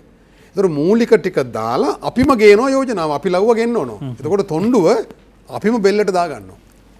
ඒකේ තොණ්ඩුව බෙල්ලට දමා ගැනීම කියලා මම කියන්නේ සියතින් ඒක භයානක දෙයක්. මොකද මේ යෝජනාවට අපි විරුද්ධ වෙලා ඡන්දයක් ඉල්ලලා ඒ ඡන්දෙන් අපි දින්නොත් හොඳයි. දින්නොත් හොඳයි. ඒත් කරන්න බඩ කොටසක් තියෙනවා. දින්නත් බේරෙන්න බෑ. දින්නත් ජාත්‍යන්තර අර අධිකරණ ක්‍රියාවලිය ඉස්සරහට යනවා. දින්නෙන් පස්සේ කරන්න දෙයක් තියෙනවා. දිනන එක අවශ්‍යයි. අපි විරුද්ධ වෙනවා ඡන්දෙන් අපි දිනනවා. ඒක හොඳ තත්ත්වයක්. හරි? අපි පරදිනවා. හරි? ඒත් ඒක හොඳ තත්ත්වයක්. මොකද අපි මේකට එකඟ වෙලා නැහැ. හරි? එහෙම නැතුව අපි එකඟ වුණොත් ඒක භයානක දෙයක්. ඊට වඩා භයානකයි එකඟ නොවි මේක වෙනුවට අපේ යෝජනාවක් ගේන එක. හරි අපි ඔය ඔක්කොම අපි මේ ටික කරන්න කියලා. හරි පොඩි ළමයින්ට කියන්නේ බත් කටවල් 5ක් කන්න කියලා. මේ 10ක් කන්න කියනවා 5ක් කවන්නම්. ඈ? તો නෑ 10ක් බෑ මම 5ක් කන්න කියලා 5ක් කනවා. ඒතර ඒ වගේ මේ අර වෘත්ති සමිති සටන් වගේ. මේ බරපතල යෝජනාවක් ගේනවා. හැබැයි උන්ට ඕන දේවල් తీර ටික තියෙනවනේ. අපි ඒකට එකඟ වෙනවා. තොණ්ඩුව අපිම දා ගන්නවා. මම ඒක පැහැදිලි කරන්නම් පොඩි අවසාන වශයෙන් ඒක මරවුගලක් කියලා මම කියන්නේ මොකද කියලා. එක්සත් ජාතිකයේ ප්‍රඥාප්තිය තියෙනවා අපිට පොඩි ආරක්ෂාවක්. 2-7 වගන්තිය තියෙනවා. එක්සත් ජාතික සංවිධානයට රටක අභ්‍යන්තර කටයුතු වලට ඇඟිලි ගහන්න බෑ කියලා. හැබැයි ඒකේ විශාල වශයෙන් අටුවා ලියලා තියෙනවා විද්වතුන් මේකේ ආවරණය ලැබෙන්නේ නැහැ අපි කිව්සුමකින් එකඟ වුණොත්. එතකොට අපි යෝජනාවක් ගෙනල්ලා අනික් රටවල් බාරගෙන එකඟ වුණොත් අන්න කිව්සුමක් හැදෙනවා. එතකොට ඒකේ තියෙන කරුණු අධීක්ෂණය කරන්න ජාත්‍යන්තර මැදිහත් වීමකට ඉඩ ලැබෙනවා. ඒකයි මම කියන්නේ අරකෙන් පෙරදිනක් දුන්නත් ඒ දින්නත් පෙරදුනත් ඒ දෙකෙන්ම වෙන අනර්ථයට වඩා මහා අනර්ථයක් වෙනවා. අපි යෝජනාවක් ගෙනල්ලා එකඟ වුණොත් එතකොට අපිට අර ආරක්ෂාව නැති වෙනවා. උන්ට මැදිහත් වීම ඉඩක් ලැබෙනවා. ඒක සියතින් තොණ්ඩුව බෙල්ලට දමා ගැනීම. එහෙම යෝජනාවක් මේ සාකච්ඡා ඇතුලේ තියෙනවා. ඒතර විදේශ අමාත්‍යාංශයේ ඉහළම තැන්වල අර ජාත්‍යන්තර ඔත්තු සේවා සංවිධානවල නියෝජිතයෝ ඉන්නවා පාත්ෆයින්ඩර් සංවිධානයේ. ඒ නිසා මේ උගුලට ආණ්ඩුව කොටු කිරීමේ අනතුරක් තියෙනවා. අපි ඒක බැහැර කරන්නේ නැහැ. සමහර විට අපිවත් කටවල් කන්නේ කීයද කියලා අපි දන්නෙත් නැහැ. කන්න සූදානමක් තියෙනවද කියලා දන්නෙත් නැහැ. හැබැයි බිල් වෙනවා කියලාත් ළමයි වයි කරන්න පුළුවන්. දැන් මේක ඇතුලේ දැන් සමහරු කියන්න පුළුවන් සාමාන්‍යයෙන් කපිල මහත්මයා දැන් මේක බිල්ලෝ මවනවා නැත්නම් මේ ආණ්ඩුවට අධෛර්යයටපත් කරන්න මේ කාරණා ගේනවා කියන කාරණේ. ඇත්තටම ගත්තාම මේ තියෙන තත්වය. මේ තියෙන තත්වයෙන් මත අපි ගියොත් අපිට චෝදනා ලැබුණොත් අපිට තියෙන මේ ජාත්‍යන්තර සම්බන්ධතා ওই ජාත්‍යන්තර අපිට අසල්වැසි රාජ්‍යයන් සමග පරිවාර රාජ්‍යයන් සමග තියෙන සම්බන්ධතා විදේශ සම්බන්ධතා වලට මොන වගේ තත්වයක් වෙයිද ඔබ මේ ප්‍රශ්නේ සම්බන්ධව දකින ආකාරයෙන් ඔබ මෙතනදී අපි විරුද්ධව කටයුතු කරොත් මේ යෝජනාවට ප්‍රතික්ෂේප කරොත් අපි එතනදී අපිට මේ වෙන විටත් තියෙන මිත්‍ර රටවල් රාශියක් තියෙනවා. ඒ රටවල් අපිත් සමග ඉදිරියටත් මිත්‍රව කටයුතු කිරීමේ අවස්ථාව තියෙනවා. හැබැයි අපි මේ යෝජනාවට මොකද ඒ රටවල් මීට පෙරදිත් අපි වෙනුවෙන් ඡන්ද ප්‍රකාශ කරා අපිත් සමග හිටගත්ත ඒ අවස්ථාවවලදී. හැබැයි අපි මේ කියනවා වගේ අපි ප්‍රතියෝජනාවක් සමග ගිහිලා සාකච්ඡා කරලා අපි එකතු වෙලා වැඩ කරනවා කියලා ඒ තැනට ගියොත් එහෙම අපිට දැනට අපිත් සමග ඉන්නේ මිත්‍ර රටවල් පවා අහිමි වෙන්න ඉඩක් තියෙනවා. මොකද ඔවුන් බලන්නේ මොහුන් කඳවුරු මාරු කරා. ඔවුන් දැන් අර කඳවුරේ ඔවුන්ගේ නොබැදි ප්‍රතිපත්තිය නෙමෙයි ඉන්නේ කියන තැනට පවා ඇති වෙන්න පුළුවන්. අපි ඒක කොයි ආකාරයෙන්ද ජාත්‍යන්තරය තුර හසුරව ගන්න කියන එක මත. ඉතින් පැහැදිලිවම පෙර රජයේ ගියේ ඒ විදේශ බලපෑම් එහෙම නැත්නම් අපෙන් ප්‍රයෝජන වාසි ගන්න බලාගෙන ඉන්නේ රටවල් වල අවශ්‍යතාවයට අනුව පැමිණුණු මානව හිමිකම් යෝජනාවක් තමයි අපි සමාන උග්‍රහය දක්වලා ලබා ගත්තේ. ඉතින් ඒකම ඊට වඩා පොඩියට හෝ වෙන ආකාරයකට හෝ කරනවා නම් අපිට ලැබෙන ප්‍රතිඵල එකමයි. මොකද ප්‍රතිඵල එකමයි කියන එක බොහොම පැහැදිලිව වෛද්‍ය වසන්ත බණ්ඩාර මහත්මයා පැහැදිලි කරා. ඉතින් ඒක නිසා අපිට මේ අලුතෙන් විදේශීය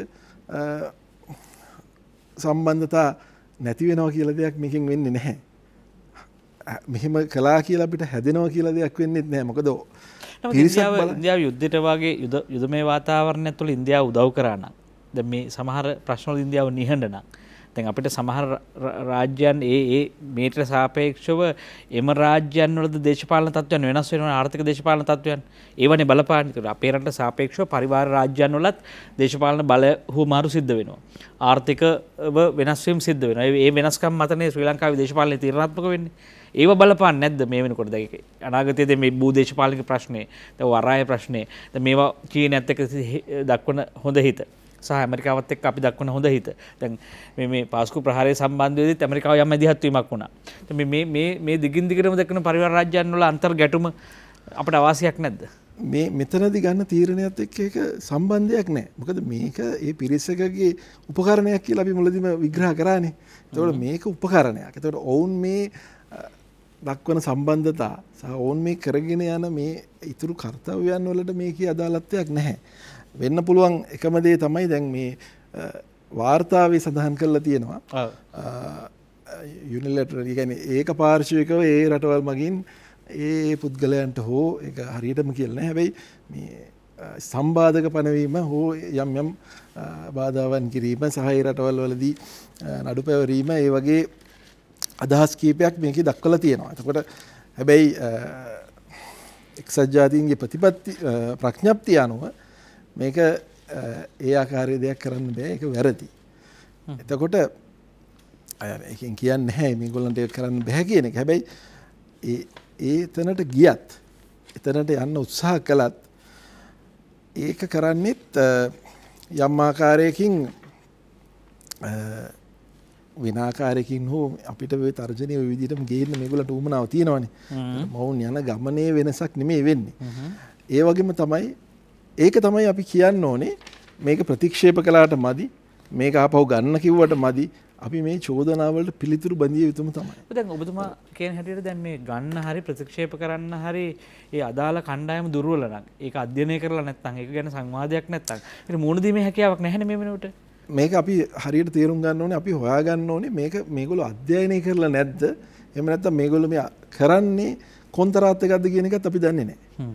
මොකද මේ රජයේ අපිට පැහැදිලිව පේනවා පාර්ශවයන් කීපයක් දැන් මේ රජය ඇතුලේ හැදිලා තියෙනවා. එතකොට අපි දන්නවා පාත්ෆයින්ඩර් ආයතනයත් සමග සම්බන්ධය තියෙන යම් පිරිසක් මෙතන ඉන්නවා. අපි දිගින් දිගටම ඔවුන්ගේ ක්‍රියාව ගැන අපි ප්‍රශ්න කරා. විශේෂයෙන්ම මේ එතන අපිට පේනවා ජාත්‍යන්තරයට කත් අදින පිරිසක් මේ අතර මේ පිරිස අතරේ තැන්පත් කරලා තියෙනවා කියන එක. ඒතකොට එතනදී අපි තව දකින්න කාරණාවක් තමයි මේ පහුගියදා විදේශ ලේකම් කොළඹගේ මහත්මයා කියනවා අපි සටනකින් තොරව යටත් වෙන්නේ නැහැ කියලා. ඒ කියන්නේ අපිට ඒකෙන් පැහැදිලිව පේනවා මොවුන්ගේ අදහස සටනක් දීලා යටත් වෙන්න දෙන්නේ කියන එක. ඉතින් මේ පැහැදිලි සැකයත් අපිට තියෙනවා. ඉතින් ඒක නිසා අපි ජනතාව විදිහට බොහොම කල්පනාකාරී වෙන්න ඕනේ මොකද්ද මේ වෙන්නේ කියලා. එතකොට රජේ රට ගැන හිතන පාර්ශවයන් ජනතාව දැනුවත් කරන්න ඕනේ අනිවාර්යයෙන්ම ඔවුන් මොකද්ද කරන්න යන්නේ කියලා. මොකද ඒ කාරණාව එළි වෙලා ජනතාව දැනගත්තොත් තමයි අවස්ථාව ලැබෙන්නේ ඒ වැරදි පාරක යනවා නම්. මොකද රටේ විද්වතුන් ඉන්නවා, රටේ ජනතාව ඉන්න මේ සියලු දෙනා කොහොමත් රටට තියෙන ශක්තිය 3/2ක් බලය ලැබෙන්න තරම් ඡන්දයක් දුන්න ජනතාවක් මේ රටේ ඉන්නවා. ඒ ශක්තිය පැත්තකින් දාලා එතනින් එහාට අලුත් ශක්තියක් හොයනවා නම් ඒක මහා මෝඩකමක්. ඒ කියන්නේ ජනතාවත් පළවෙනිම දේ තමයි මේ රටේ ජනතාවත් සමග මේ රජය හිටගත යුතුයි. ඒකත් එක්ක තමයි පළවෙනියෙන්ම ඒ අඩිතාලම ලැබෙන්නේ ශක්තිමත්ව මේවට මුහුණ දෙන්න. එතනින් එහාට ගිහිලා තමයි ඊළඟට ලෝකයේ වෙන වෙන රටවල් සමග එකතු වෙලා අපි එතනින් එහාට මේක පරද්දන්නේ කොහොමද කියන එකට යන්න ඕනේ. එහෙමනම් පළවෙනි දේ මේ රට ඇතුලේ මතය හදන්න ඕනේ කොහෙටද යන්න ඕනේ කියන එක අපි ඒ කියන්නේ ප්‍රබල ජාතික සංවිධාන සමග වෘත්තිකයෝ සමග ජනතාව සමග මේ අය සමග කතා බහක් ඇති වෙන ආකාරයට මම කියන්නේ අපිත් එක්ක කතා කරලා කරන්න කියන එක නෙමෙයි. ඒ කතා බහ ඇති වෙනවා ජනතාව දැනුවත් කරා නම් අපි මෙන්න මේකයි කරන්න යන්නේ මොකක්ද යන පාර කියන එක කිව්වනම් ඒ දැනුවත් වීම ලැබෙනවා. ඉතින් ඒ සමගම මේ රටේ තියෙන දැන් 3/2ක බලයක් ලැබෙන ශක්තියක් තිබුණා නම් බුද්ධිමත් රජයක් නම් ඉදිරියට කටයුතු කරන්න ඕනේ ඒක තව වැඩි කරගන්න විදිහටනේ. හරිද? ජනතාවගේ සහභාගීත්වය වැඩි වෙලා එකතු කරගන්න විදිහ. හැබැයි මේ රජය අපිට අද පේනවා යම් හේතුවක් නිසා යන්නේ අනිත් අතට. තාම සටනකුත් කරන්න හදනවා හැබැයි යටත් වෙනවා කියලාත් කියනවා. ඒක ඇතුලේ දක්ෂයට තේරුම් ගන්න පුළුවන් මේ ප්‍රශ්නය ඇතුලේ උත්තරෙත් හංගලා තියෙනවා නම් ඒක පේනවා හොඳ දේශපාලන විචාර බුද්ධියක් තියෙන කෙනෙකුට. වසන්ත බණ්ඩාර මහත්මයා දැන් අපිට තියෙන ප්‍රශ්නේ ඒක නෙවෙයි. අපි දෙන මූලිකම මේ කාරණේදී අපි මුණ දෙන මූලිකම කොටස තියෙන්නේ දැන් මේක මරගුලක් නම් මේ මරගුලේ නොවන්නේ කෙසේද නොකරගන්නේ කෙසේද කියන කැලලනේ. ඒත් දැන් මේ ජිනීවා මේ පැවැත්වෙන මානව හිමිකම් සමුළුව මේක මරගුලක් නොකරගන්නේ කොහොමද කියන තැනට අපි සූදානම් වෙන්නේ කොහොමද? ඒ කොටස අපි වැදගත් කියලා සැලකුවා. පළවෙනි දේ ඒ දේශපාලන තීන්දුව ගන්න ඕන. ජනතාව සමග සාකච්ඡා කරන්න ඕන. ඒකට අවශ්‍ය විශේෂඥ දැනුම තියෙන පිරිස් මේ රටේ ඕන තරම් ඉන්නවා දේශපාලන තීන්දුව ගන්නවා නම්. ඇති තරම් සාක්ෂි තියෙනවා. මා කිව්වා මේ තව එකක් අපි ගෝලීය ශ්‍රී ලාංකික සංසදේශා ජාතික සංවිධානයේ එකමුතු කියන සංවිධානයෙන් LTT සංවිධානයේ තමිල් නෙට් වෙබ් අඩවිය පළ කරපු සියලු තොරතුරු මරණ සම්බන්ධයෙන් අරගෙන විග්‍රහයක් ඉදිරිපත් කරලා තියෙනවා. ඔවුන්ගේ වාර්තා අනුවම ඔය කියන එක චෝදනාවක් අවසන් සටනේදී 40000ක් මරණවා කියන එක බොරුවක් කියලා ඔප්පු කරත හැකි. ඒ ප්‍රමාණය 7000ක් 8000ක් විතර LTT හමුදා සෙබළු. ඔබ හිතන්න ගමගේ මැතිතුමා අපේ ආබාධිත සොල්දාදුවෝ 14000ක් ඉන්නවා බරපතල ආබාධිත සොල්දාදුවෝ. අද අපි සමාජයේ බස් එකේ කෝච්චියේ පාර යනදී ඔවුන් දකිනවා. හරි? එදා එක්තරා කාලයක ඔවුන්ට බොහොම ගෞරවයෙන් මේ සමාජයේ සැලකුවා. අද ඒක නෑ. අද අපි මිනිසුන්ට ඒව අමතක වෙලා තියෙනවා. එතකොට හැබැයි ඔබ දැකලා තියෙනවද LTT සමාජිකයෝ ආබාධිතව ඉන්නවා? නෑ. ඇයි මොකද්ද රහස? ඔවුන් සියලු ආබාධිතයන් මරා දැම්මා. ඔවුන් ඒක ඔවුන්ට බරක්. ඌව නඩත්තු කරන එක බෙහෙත් කරන එක. ඔවුන් වෙඩි වැදිලා පණ අදින කකුල් කැඩිච්ච ඔවුන්ගේ හමුදාව මරා දැම්මා. එහෙම තමයි ඔය ගණන් ඉහළට ගියේ. ඒව අපිට ඔප්පු කරන්න පුළුවන්. ඒවට ඇති වෙන්න සාක්ෂි තියෙනවා. අපිට හිතට දුක මෙච්චර සාක්ෂි තියෙද්දි අපේ හමුදාවේ නිර්දෝෂීභාවය විතරක් නෙමෙයි මුළු ලෝකේ හොල්ලන්න පුළුවන් මෙහෙම මේ කීර්තිමත් හමුදාවක් මේ රටේ හිටිය මහා විශාල මානුෂීය මෙහෙයුමක් කරා ලෝකේ කිසිම රටක නැති කියලා මා කිව්වේ. ඇමරිකාව කරන විදිය බෝම්බයක් දාලා පොඩි ළමයි 100 ගාණක් මරලා තමයි එක හමුදා බටේ බේරගන්නේ. ඔය අපිට බ්‍රිතාන්‍යයේ මේ යෝජනා ගේන බ්‍රිතාන්‍යයේ බ්‍රවුන් රිග්ලා මේ රටේ කුඩා දරුවොත් එක්ක ගම්පාලු න්‍යාය යටතේ 10000කට වඩා මරා දැම්මා මේ රටේ තරුණයෝ. හරි කාන්තාව ළමුන් ඒ සම සංඛ්‍යාලයකන තියෙනවා. ගැබ්බර ඔව්. එතකොට ඒ රටේ තෙරේසා මේ කියන අගමැතිවරිය කියනවා බ්‍රිතාන්‍යයට සොල්දාදුවන්ට විරුද්ධව යුතාපරාජ චෝදනා ආවා ඉරාකයේ කරපු වැරදි සම්බන්ධයෙන්. එතකොට මේ අගමැතිනිය කියනවා මේ ලෝකයේ තියෙනවා මානව හිමිකම් කර්මාන්තයක්. අපි ඉඩ දෙන්නේ නැහැ ඒ කර්මාන්තයට අපේ සෙබළුන්ව බිලිගන්න. හැබැයි අපේ පාලකයෝ එහෙම කියන්නේ නැහැ. ඒ විතරක් නෙමෙයි අය කියනවා තව කතාවක්. අය කියනවා මේ මහා මානව හිමිකම් දෙවොලේ දෙවිවරු මොනවද කියන්නේ? අපි අපේ සොල්දාදුවන්ට අවසර දෙනවා මොකද්ද? යුරෝපයේ මානව හිමිකම් ප්‍රඥාප්තිය පිළිගන්නේ නැහැයි කියලා අස්සම් කරන්න. කොහොමද වැඩේ? තමන්ගේ සොල්දාදුවා යුද අපරාධ වලින් ගලව ගන්න අර ප්‍රඥාප්තිය පිළිගන්නේ නැහැ කියලා නිල වශයෙන් අස්සම් කරන්න අවසර දෙනවා. හරි? මානව හිමිකම් කර්මාන්තයට ඇවිල්ලා අපේ සොල්දාදුව ගොදුරු කරගන්න දෙන්නේ නැහැ කියලා. හැබැයි මොකද්ද අපි කරන්නේ? අපේ පාලකයෝ. මම කියන්නේ පහුගිය ආණ්ඩුව කරේ දැනුවත් බිල්ලට දීපු එක. හරි බිල්ලට දීපු එක. ඇමරිකාවේ තියෙනවා ඔය ඇමරිකාවේ මානව හිමිකම් කයිවාරු ගහන ඇමරිකාවේ දේශප්‍රේමී පනත මෙතුමා කිව්වා. දේශප්‍රේමී පනතේ කිසිදු සොල්දාදුවකට විරුද්ධව ජාත්‍යන්තර මොනවටවත් දේශීය තුදාපරාජ චෝදනා එල්ල කරන්න බෑ. හරි? ඔවුන් සියලු අපරාධ කරමින් ඔවුන්ගේ හමුදාව ආරක්ෂා කරගන්න අතර තමයි අපේ හමුදාවට චෝදනා එල්ල කරන්නේ. ඒතර අපිට පිටකොන්දක් තියෙන්න ඕන. අපිට ආත්ම ගරුත්වයක් තියෙන්න ඕන. මේ මහා විශිෂ්ට කර්තව්‍යයක් කරපු හමුදාවක් රටක් ජාතියක්. අපි මේ අර ආරක්ෂණවාදී ප්‍රවේශයෙන් දිගටම යෝජනාවක් එනවා කාට හරි පින්සෙන්ඩ් වෙනවා මේකට ඡන්ද දීපන් අනේ එහෙම කරන්න එපා මේම කරන්න එපා එහෙම නෙමෙයි අපි යන්න ඕන ප්‍රහාරාත්මක ප්‍රවේශයට. එම යන්න අපිට ආයුධ තියෙනවා. අපි යුද අපරාධ කළේ නැහැ. අපිට ස්වභාවික යුක්තිය අවශ්‍යයි. අපි උඹලගේ යෝජනා පිළිගන්නේ නැහැ. අපි ප්‍රතික්ෂේප කරන්න ඕනේ. මේවා ඡන්ද වලට යන්න ඕනේ නැහැ. මේවා ප්‍රතික්ෂේප කරන්න ඕනේ. පිළිගන්නේ නැහැ. අපිට අවස්ථාව දීපන් උඹලා විතරක් යුක්ති සහගත නම් අවස්ථාව දීපන් අපේ නිර්දෝෂීභාවය ඔප්පු කරන්න සාක්ෂි ඉදිරිපත් කරන්න. ඒක නොදී ඉන්න බෑ. පුළුවන්ද? ඔය කියන මානව හිමිකම් මහා දේවාලය දෙවියන්ට පුළුවන්ද මේ අවම යුක්ති සහගත ඉල්ලීම නොදී ඉන්න? අපි ඒක කරන්නේ නැහැ. ඒක කරන එක වළක්වනවා මේ මෙතුමා කියුව අර පාත්ෆයින්ඩර් ඔත්තුකාරයෝ විදේශ අමාත්‍යාංශය ඇතුළේ ඉන්නවා. බැරිකම නෙමෙයි මේ තියෙන්නේ. පාර වරද්දනවා. හරි. ඒකට අවශ්‍ය මැදිහත් වීම මේ ඉදිරි දින ටිකේ කරන්න ඕනේ. නැත්නම් 23 වෙනිදා 22 වෙනිදා 23 වෙනිදා වෙනකොට මොන හරි පාවාදීමක් කිරීමේ අනතුරක් තියෙනවා. සමහර විට කියන්න පුළුවන් දිනුවක් පරදින පෙරදුනත් පරදින මානව හිමිකම් සටන කියලා කියන්නත් පුළුවන්. දැන් ඡන්දයකින් අත උස්සලා රටක් අපිත් එක්ක හිටියා කියලා මේ සම්බන්ධව පුවතක් අපිට ලැබුණා කියලා සන්තෝෂ වෙන්න බැරි දේශපාලන න්‍යාය පත්‍රයක් ඇතුලේ අපි හිර වෙලා කියලා අපිට හැඟෙනවා. ඒ නිසා මේ දේශපාලන උගුල මානව හිමිකම් මෑන් ඇවිල්ලා තියෙනවා. තව දේවල් මෑන් එන්න පුළුවන්. ඒ නිසා මේ ප්‍රශ්නේ කියවා ගැනීමට අපිට අවශ්‍ය වන්නේම මේ සම්බන්ධව තියෙන දිගපළල සහ ගැඹුර එහි තියෙන සවිඥානිකත්වය. අපි ගිහිල්ලා නම් නින්නද සජීවී සංවාදයේ අවසන් විරාමයට රැඳෙන්න මේ රට ගලවගන්නේ කොහොමද? ජාතිකවාදී බලවේග දේශීයතයිශී මිනිසුන් කොහොමද එක කඳවුරක් හදලා මේ රට ජාතිය ආරක්ෂා කරන්නේ? මින් මතුවට කියන කාරණේ අපි කතා කරමු විරාමයෙන් අනතුරුව රැඳෙන්න අප සමග. තත් නින්නාද සජීවී සංවාදයේ සමගයි මේ වන්නේ ජිනීවා මානව හිමිකම් සමුළුව ශ්‍රී ලංකාවට මර උගුලක්ද? ඇත්තටම මේ කාරණය කවුරු කොහොම කතා කරත් අපේ පාර්ශවයෙන් ජනතාවගේ පැත්තෙන් හිටගෙන කතා කරොත් මේකේ තියෙන අනතුරුදායක තත්ත්වයන්, මේකේ තියෙන තර්ජන නැත්නම් යහපත් මෑන් පේන තර්ජන සීනි තවරා තියෙන මේ විස පිළිබඳව අපිට කෙසියම් හැඟීමක් කියවීමක් තියෙනවා. මේ කාරණය කොහොමද ජනගත කරන්නේ? ජනතාව කොහොමද මේ පිළිබඳව හිතන්නේ? දැන් මානව හිමිකම් කියව පමණින් අපිට බොහොම තාම සුබවාදී චිත්‍රයක් අපේ ඉස්සරහට ගේනවා. කෙනෙකුගේ පුද්ගල අයිතිය පිළිබඳ ප්‍රශ්නේ, තමන්ගේ නිදහස පිළිබඳ ප්‍රශ්නේ, ප්‍රජාතන්ත්‍රවාදී පිළිබඳ ප්‍රශ්නයක් තමයි මේ තියෙන්නේ කියලා. ඒ කියන්නේ තමන්ගේ අයිතිවාසිකම් පාර්ශවය ආරක්ෂා කර ගැනීම සඳහා ඉදිරිපත් වෙන නීති රාමුවක්, නෛතික තත්වයක් කියලා හිතන්න පුළුවන්.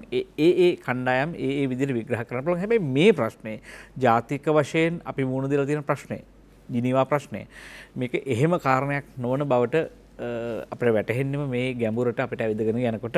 දැන් අපි කපිල පෙරණමත් දැන් අපිට දැන් මේ කාරණේදී අපි හිතුවොත් එහෙම දැන් දිනුවා හෝ පෙරදුනා අපිට යම් තත්ත්වයන් ටිකක් ඉස්සරහට එනවනේ.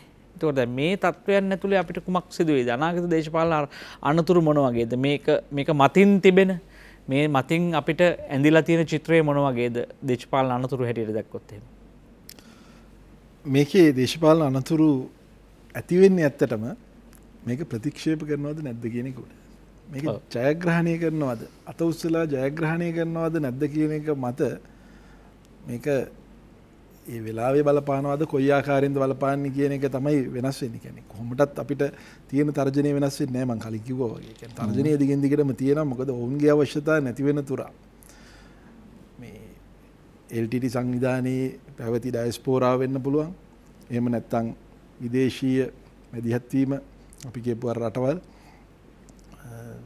ඇමරිකා එක්සත් ජනපදය, ඉන්දියාව ඔය වගේ ඊට පස්සේ ඊට සහාය දක්වන මහා බ්‍රිතාන්‍ය ආදී එන රටවල් මේ රටවල් වල වුමනාව කොහෙත්ම වෙනස් වෙන්නේ නැහැ.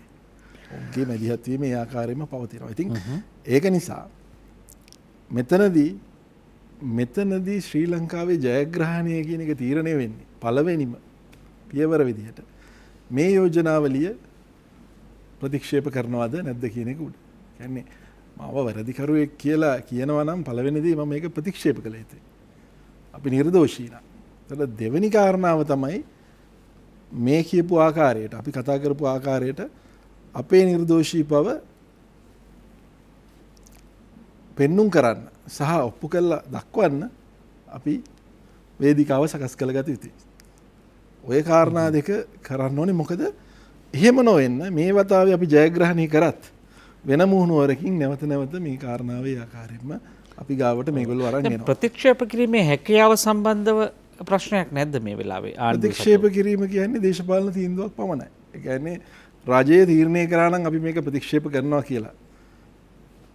ප්‍රතික්ෂේප කරත හැකි. අපි ජයග්‍රහණය කරනවාද? ඒ කියන්නේ මේක ඡන්දයකට ගියොත් මානව හිමිකම් කවුන්සිලය තුල සමුළුවේ ඒක ජයග්‍රහණය කරනවද නැද්ද කියන එක වෙනම දෙවනු කාරණයක්. හැබැයි ප්‍රතික්ෂේප කිරීම කියන එක ශ්‍රී ලංකාව රජයේ තනි තීරණයක්. ඒ තීරණයට යත හැකි. ඒ තීරණයට යන්න බැරි වෙනවා නම් යන්න බැරි වෙන්නේ මේක ඇතුළේ අර අපි කියපු පාත් ෆයින්ඩර් ආදී ඒ අවස්ථාවාදීන් සහ ජාත්‍යන්තරයට කත් අදින පිරිස් ඔවුන්ගේ න්‍යාය පත්‍රය ගෙනල්ලා ඒක සීනිතවරලා මෙහෙම කරොත් තමයි හොඳ. අපි මේක සහයෝගයෙන් කරගමු. හරි ඒ වගේ බෝලයක් රජයට බැස්සුවොත් තමයි ඕක කරන්න බැරි. ඒ ඇරෙන්න මේක රජයේ දේශපාලන තීරණයක්. මේ තීරණය ගත යුතුමයි රටේ අනාගතය සුරක්ෂිත වෙන්න. එතකොට එතනින් එහාට මොකද අපි තීරණය ගත යුතුයි කියන අතර අනිත් තීරණය ගත්තොත් ප්‍රතික්ෂේප නොකළොත් කියන එක අපි යෝජනාවක් ප්‍රතියෝජනාවක් ඉදිරිපත් කළොත් කියන තර්කය ගැන අපිට කතා කරලා තීරුමක් නැහැ. ප්‍රතික්ෂේප කිරීමෙන් අනතුරුව අපිට සිද්ධ වෙන යම් කාරණාවක් තියෙනවා නම් ඒ කාරණා කොහොමත් ඒ කියන්නේ අපි යෝජනාවකින් ගිහිල්ලා එතන එකඟ වුණොත් වෙනවට වඩා ප්‍රමාද වෙලා තමයි ඒ කාරණා එන්නේ. ප්‍රතික්ෂේප කළොත් ඕන් නැවත විදියක් හොයන්න ඕන. විශේෂයෙන්ම අපි උත්තරත් බැන්දොත් උත්තරත් ප්‍රතික්ෂේප කරලා විතරක් නෙවෙයි ප්‍රතික්ෂේප කරලා ඒ එක්කම අපි මේකට උත්තර බදින්න මේ කටයුතු කරොත් මේවා බොරු චෝදනා කියන එක. ඒකට ඒගොල්ලන් අලුත් ක්‍රමයක් හොයාගෙන ඉන්න වෙනවා. දැන් MCC යකුලගෙන ගියාම ඒගොල්ලෝ දැන් අලුත් ක්‍රමයක් හොයනවනේ මේ කාරණා ටික කරන්න. ඒ විදිහටම මේගොල්ලන් අලුත් ක්‍රමයක් හොයාගෙන එන්න වෙනවා. අපිට නැවතී තර්ජනය ගේන්න. හැබැයි මේ සියල්ලම රට දැනුවත්ව කරන්න ඕනේ, රටේ ජනතාව දැනුවත්ව කරන්න ඕනේ, ඔවුන් සමග සාකච්ඡාවකින් ඇතුව කරන්න ඕනේ. මොකද අර මම මුලින් ඉඳලම කිව්වා වගේ මේ ජනතාවත් එක්ක හිටගත්තොත් තමයි රජයේ ශක්තිය ලැබෙන්නේ. ඒ ඕනෑම ප්‍රශ්නයකදී මුහුණ දීමේ ශක්තිය ලැබෙන්නේ එතකොට. ඒ වගේම තව තියෙනවා මේක ඇතුළේදී කියවෙනවා මේ චෝදනාවලදී ඔය මිෂෙල් මහත්මියගේ වාර්තාවේ මේ ලංකාවේ ආයතනවලට මිලිටරි නායකයන් පත් කරනවා. ඒ වගේ චෝදනා කීපයකුත් මේක අතරේ අලුත් චෝදනා වගේකුත් දාලා තියෙනවා. ඒතර මේ අලුත් චෝදනාවලදී අපි දන්නවා මේ මිලිටරි නායකයෙක් පත් කරාට කිසිම හානියක් වුණේ නැහැ. උදාහරණයක් විදියට අපි දන්නවා වරාය අධිකාරියේ ප්‍රශ්නයේදී මිලිටරි නායකයෙක් හිටියේ. හැබැයි එහෙම මිලිටරි දෙයක් සිද්ධ වුණේ නැහැ නේ. ඔවුන් වැඩ කරපු විදිය සහ කටයුතු කරපු දේවල් ඔක්කොම වැරදි. හැබැයි ඔය කියන කාරණාව සිද්ධ වුණේ නැහැ. මේ මිලිටරි බලය හැබැයි ලෝකයේ මීඩියා බලන විදිය තීරුම් අරගෙන රජයත් කල්පනා කරන්න ඕනේ. මොකද ඔවුන්ගේ බොරු මතවාද පැතිරවීමේ අවස්ථාව කියන්නේ අපි කරන දේ හරිද වැරදිද කියන එක නෙමෙයි. ලෝකයේ බොරු මතවාද පතුරවන ක්‍රමයක් තියෙනවා නම් ඒ ක්‍රමයට පාරවල් අපි හදන්න ඕනේ නැහැ. පැහැදිලි. ඒ දේවල් වහන්න ඕනේ අපි රටක් විදියට. ඒ කාරණාවත් රජයෙන් කෙරෙන්න අවශ්‍යයි. මේ තීරණය ගත්තට මදි.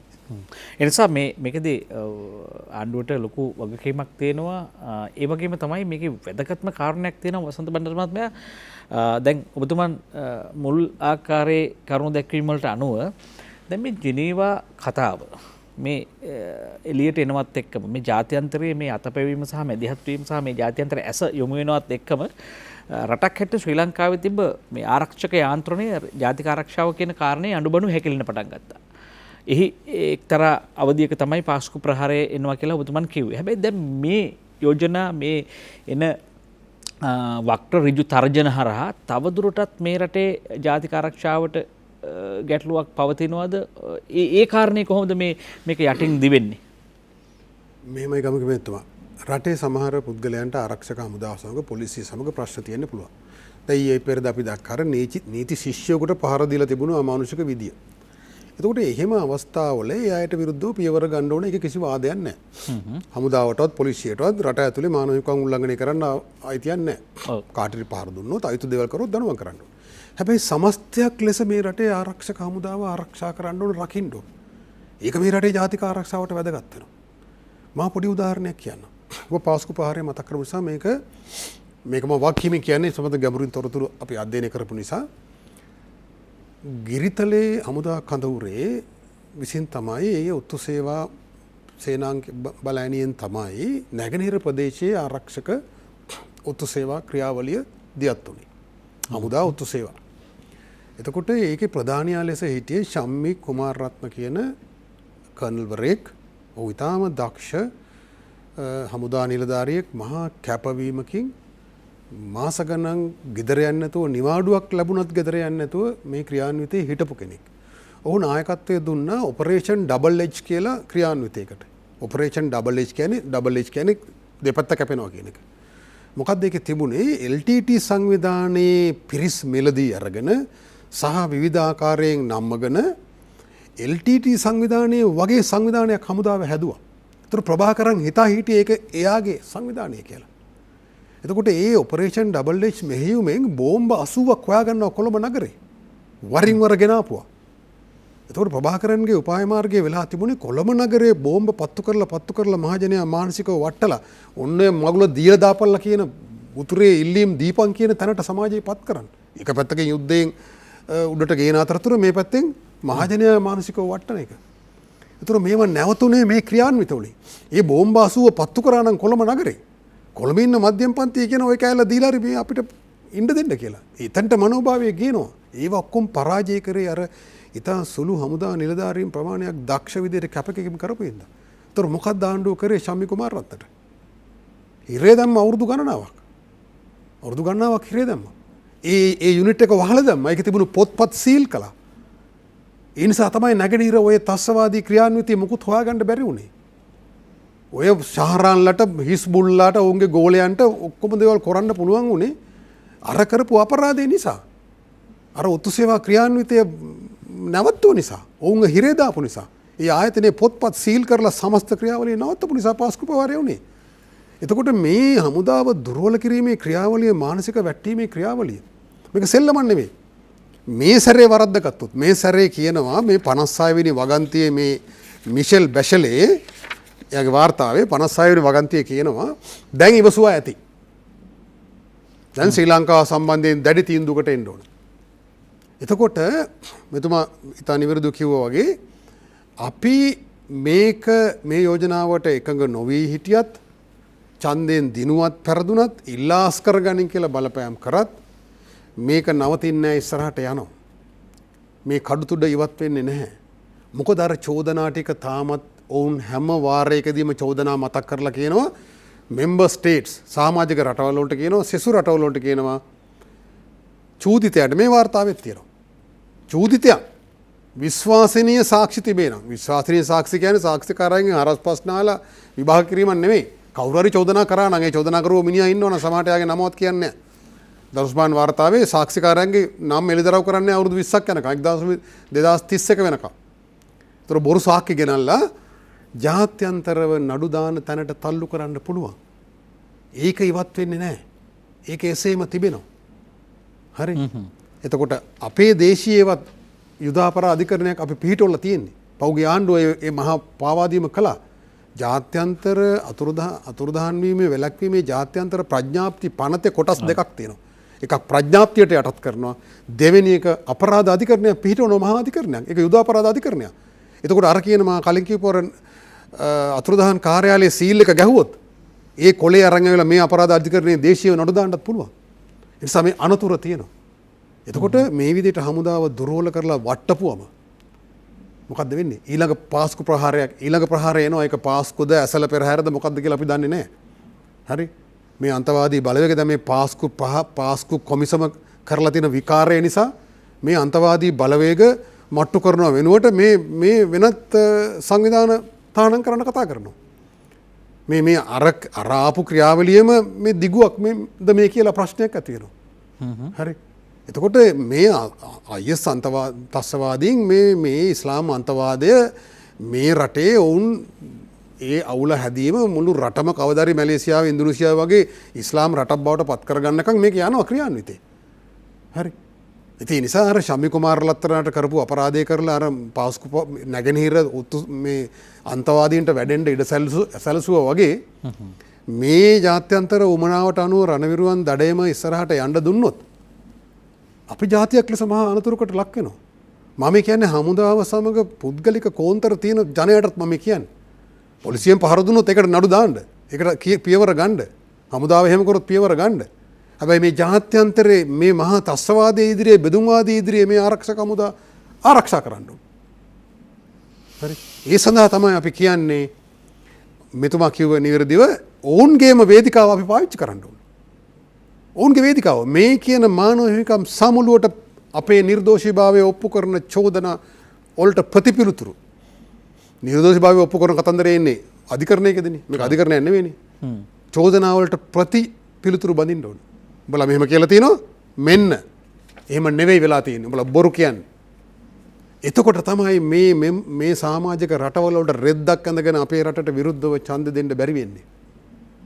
එහෙම කුමන්ත්‍රණයක් ක්‍රියාත්මක වෙනවා කියලා ඉතින් හිතනවාද? ඒ දේ කරන්නේ නැත්තේ ඇයි මෙච්චර සාක්ෂි තියෙද්දි? ඒක තමයි මෙතුමත් කියන අපිත් කියන්නේ මේ පාත්ෆයින්ඩර් ඔළුවක් හයි කරලා තියෙනවාද විදේශ අමාත්‍යාංශයට මේක කැලේ අරන් යන්න යම් කුමන්ත්‍රණයක් සිද්ධ වෙනවා කියලා.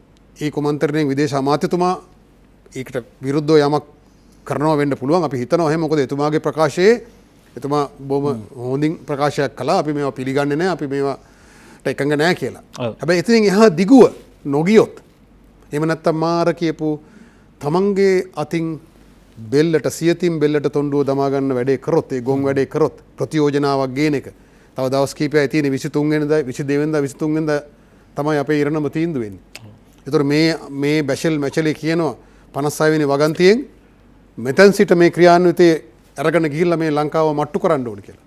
මට්ටු කරනවා කියන්නේ මේ ආරක්ෂක හමුදාවට දඬුවම් කිරීමේ ක්‍රියාවලියයි මේ දුරුමුක් කිරීමේ ක්‍රියාවලිය ඉස්සරහට අරන් යනවා කියන එක. ඒ අතර මැදිහත් වීමේ ක්‍රියාවලිය. මෙතුමට විනාඩි දෙකක් කාලයක් දීලා ඔබතුමා ළඟට එන්න. දැන් අපි දැන් ඔබතුමාලගේ සංවිධානයේ දැන් අපිට යම් සංවාද එළිය තියෙනවද මේ ආණ්ඩුව බලයට පත් වෙනවත් එක්කම මේ රජයේ ආපහු ශක්තිමත් වෙනවද දුර්වල වෙනවද කියන සංවාදයක් එනවා. ජනතාවගේ 69 ලක්ෂ ඡන්දය දීපු බලාපොරොත්තු ඉෂ්ට කරන්නේ මේ කියන සංවාදයක් හැදෙමින් තිබෙනවා. මෙවැනි දැන් අපි කවදාවත් දැක්කේ නැති විදිහට ජාතිකවාදී සංවිධාන යම් බලවේග ටිකක් කේන්ද්‍රීය ප්‍රශ්නය කරහා ආකර්ෂණය වෙමින් තිබෙනවා. දැන් ඔබතුමාලගේ සංවිධානය ඉදිරි මඟ මොකද්ද මේ සම්බන්ධව? දැන් විශේෂයෙන් වෘත්තිකයන්ගේ ජාතික පෙරමුණේ හැටියට ඔබතුමාලා මේ බඳු ප්‍රශ්න සම්බන්ධව ඉස්සරහා ඔබතුමාලගේ සටන් ව්‍යාපාරයක් තියෙනවද? මොකද සටන් නිතරම එළියට ගන්නවා අපි රටමැද ඉඳන්. මොකද්ද ඒ සම්බන්ධව ඔබතුමාලා ගෙන යන ඉදිරි වැඩ පිළිවෙල? ඊටාම කෙටියෙන් මට මිනිත්තුවකදී කියන්න. අපි ඉදිරියේදී විතරක් නෙමෙයි අපි මෙතෙක් කල් අපේ සංවිධානයේ ඉතිහාසෙත් සටනක් තිබුණා. ඔව්. බිහි වෙච්ච දාපටන් අපි සීපායට්කායේ ගිවිසුම් වලට විරුද්ධව වැඩ කරමින් MCC ගිවිසුමට විරුද්ධව වැඩ කරමින් මේ අවසානයේදී දිගින් දිගටම මේ වගේ ජාත්‍යන්තර බලපෑම් වලට එරෙහි වැඩ කරමින් ඇවිල්ලා අවසානයේදී අපි නැගෙනහිර කොළඹ නැගෙනහිර ජැටිය බේරා ගන්න සටනේදී බොහොම සුවිශේෂී කාර්යභාරයක් අපිට කරන්න සිද්ධ වුණා. ඉතින් අපි මේවා මේ එහෙම නොවේවා කියන එක තමයි අපේ බලාපොරොත්තුව. ඒ කියන්නේ අපිට මේ වගේ දිගින් දිගටම සරන් කිරීමේ එහෙම වමනාවක් ඇතිවීම නෙමෙයි අවශ්‍යයි. ඒම නැතිවීමයි අවශ්‍යයි. හැබැයි අවාසනාවට අදටත් මේ රටේ තව ඉදිරියටත් අපිට හිතෙනවා රට වෙනුවෙන් කතා කරන පිරිසක් සිටිය යුතුයි. ඉතින් අපි වෘත්තිකයන්ට වඩා පුරවැසියන්ගේ වගකීම කියන මතය උඩ ඉඳලා තමයි ඉතින් වෘත්තීය සංවිධාන රාශියක් එකතු වෙලා කටයුතු කරන පිරිසක් වශයෙන් විශේෂයෙන්ම රජයේ වෛද්‍ය නිලධාරීන්ගේ සංගමය, තොරතුරු තාක්ෂණ වෘත්තීය වෛද්‍ය සංසන්දනය, ඉංජිනේරු ආදිය සියල්ලම ඉන්න අපි සමග. ඉතින් මේ අපි සියලු දෙනා එකතු වෙලා අපි මේ වෘත්තීය සටන්කරෝ නෙවෙයි, තමන්ගේ අයිතිවාසිකම් රටේ අයිතිවාසිකම් අනාගතය වෙනුවෙන් සටන් කරනවා වෙනත් වෘත්තීන් වල ඉඳගෙන. ඔව්, අපේ අරමුණ ඇවිල්ලා අපේ වෘත්තීය අයිතිවාසිකම් වෙනුවෙන් සටන් කිරීම නෙමෙයි. වෘත්තිකයන්ගේ ජාතික පෙරමුණ ලෙස සංවිධානගත වෙලා තියෙන්නේ. අපි මේ රට ආරක්ෂා කරලා රටේ අවශ්‍යතාවයට අපි කැමති ඉදිරියේදී රටේ සංවර්ධනයට කෙරෙන්න ඕනේ මොනවද සහාය කටයුතු ගැන කතා කරන්න. නමුත් අවාසනාවට අපිට එතනට යන්න වෙන්නේ නැහැ. මේ දිගින් දිගටම සටන් මගේ ඉඳලා රට බේරා ගැනීමේ කටයුත්තට මුහුණ දෙන්න සිද්ධ වෙලා තියෙනවා. අපි දේශපාලන ගමනේදී පැහැදිලිවම හඳුනාගත යුතුයි සටන වෘත්තීය කරගත්තු දේශපාලන කණ්ඩායමින්වත් පුළුවන්. සටන වෘත්තීය කරගත්තාම හැමදාම සටන් කර කර ඉන්න පුළුවන්. හැබැයි රට වෙන පැත්තකට ගමන් කරන්න පුළුවන්. හැබැයි මේකේ අනිත් පැත්ත තමයි අපි වඩා ආදරය කරන්නේ, ආකර්ෂණය වෙන්නේ. හැමෝම ගෝවි මේ හැමෝම තම තමන්ගේ ශේෂ්ත්‍රයේ වෘත්තීය ඉඳගෙන පොදු වමනාවන් වෙනුවෙන්, පොදු ජාතික අවශ්‍යතාවයන් වෙනුවෙන් සටනක් නිර්මාණය කිරීම තමයි බලාපොරොත්තු වසන්ත බණ්ඩාර මහත්මයා. ඔබතුමාලගෙත් මේ ගමන ඇතුලේ දැන් මරවුගුල්ලෙන් ගැලවිලා කොහොමද ඉස්සරහට යන්නේ කියන කාරණේදී මොකද්ද අපේ ඇත්තටම සටන? මොකද්ද දිශාව මේ සියල්ලගෙම ගැලවීම? මානව විශ්වාස කරන්නේ මේක අනවරත සටනක්. කපිල මේ ගමගෙමතුමා අපේ ජීවිත කාලෙත් ඉවර වෙලා අපේ දරුවන්ටත් මේ සටන කරන්න වෙනවා. මේ අධිරාජ්‍යවාදී බලවේග අපේ රටට මේ තියෙන වාසනාවන්ත රටක් අපේ රට මුළු ලෝකෙම ලෝකේ රටවල් 50%ක භූමියට අදාළ මහා සාගරය යුදමය වශයෙන් කළමනාකරණය කිරීමේ හැකියාව තියෙන මේ රටේ පය තබා ගන්නා බලවතාට. අපි මේ ඉන්නේ ලෝකයේ ප්‍රධාන නාවික මාර්ගයේ දකුණු චීනයේ මූදේ ඉඳලා අරාබි මූද දක්වා දවසකට නැව් 300ක් යනවා. මුළු ලෝකයේ නාවික ගමනාගමනයේ 80%ක් යන්නේ මේ රට වටේ ඌවක දුරින්. මේ රටේ කකුල තියාගත්ත බලවතාට මේ ලෝකයේ භූමියේ 50% පාලනය කරන්න පුළුවන්. මේ නාවික ගමනාගමනයේ 80%ක් පාලනය කරන්න පුළුවන්.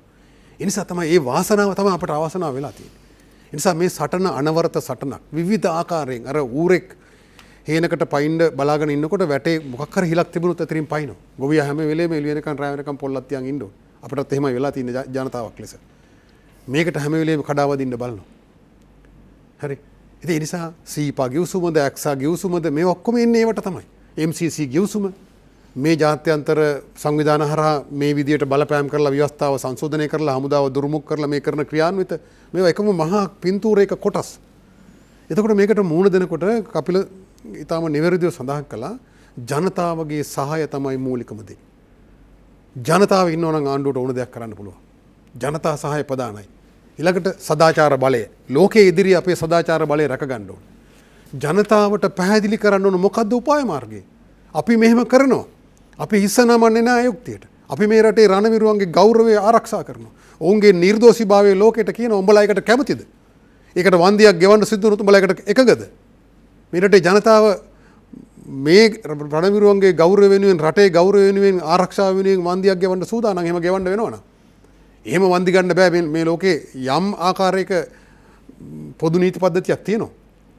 එක්සත් ජාතික සංවිධානයට සම්බාධක පනවන්න බෑ. ආරක්ෂක මණ්ඩලයේ යෝජනාවක් නැතුව මානවික සම්මලුවට සම්බාධක පනවන්න බෑ. එතන චීනය සහ රුසියාව ඉන්න නිසෙස බලය තියෙනවා. තනිතන රටවලට පනවන්න පුළුවන්. එබන ඒකටත් මූණ දෙන්න ඕන. කියුබාව අද මූණ දෙනවා තමන්ගේ ආත්ම කරුත්තක ජාතියක් ලෙස. ඒ නිසා ජනතාවගේ සහාය ඕන, ජනතාවට කියන්න ඕන ආණ්ඩුවේ උපාය මාර්ගය මොකක්ද කියලා.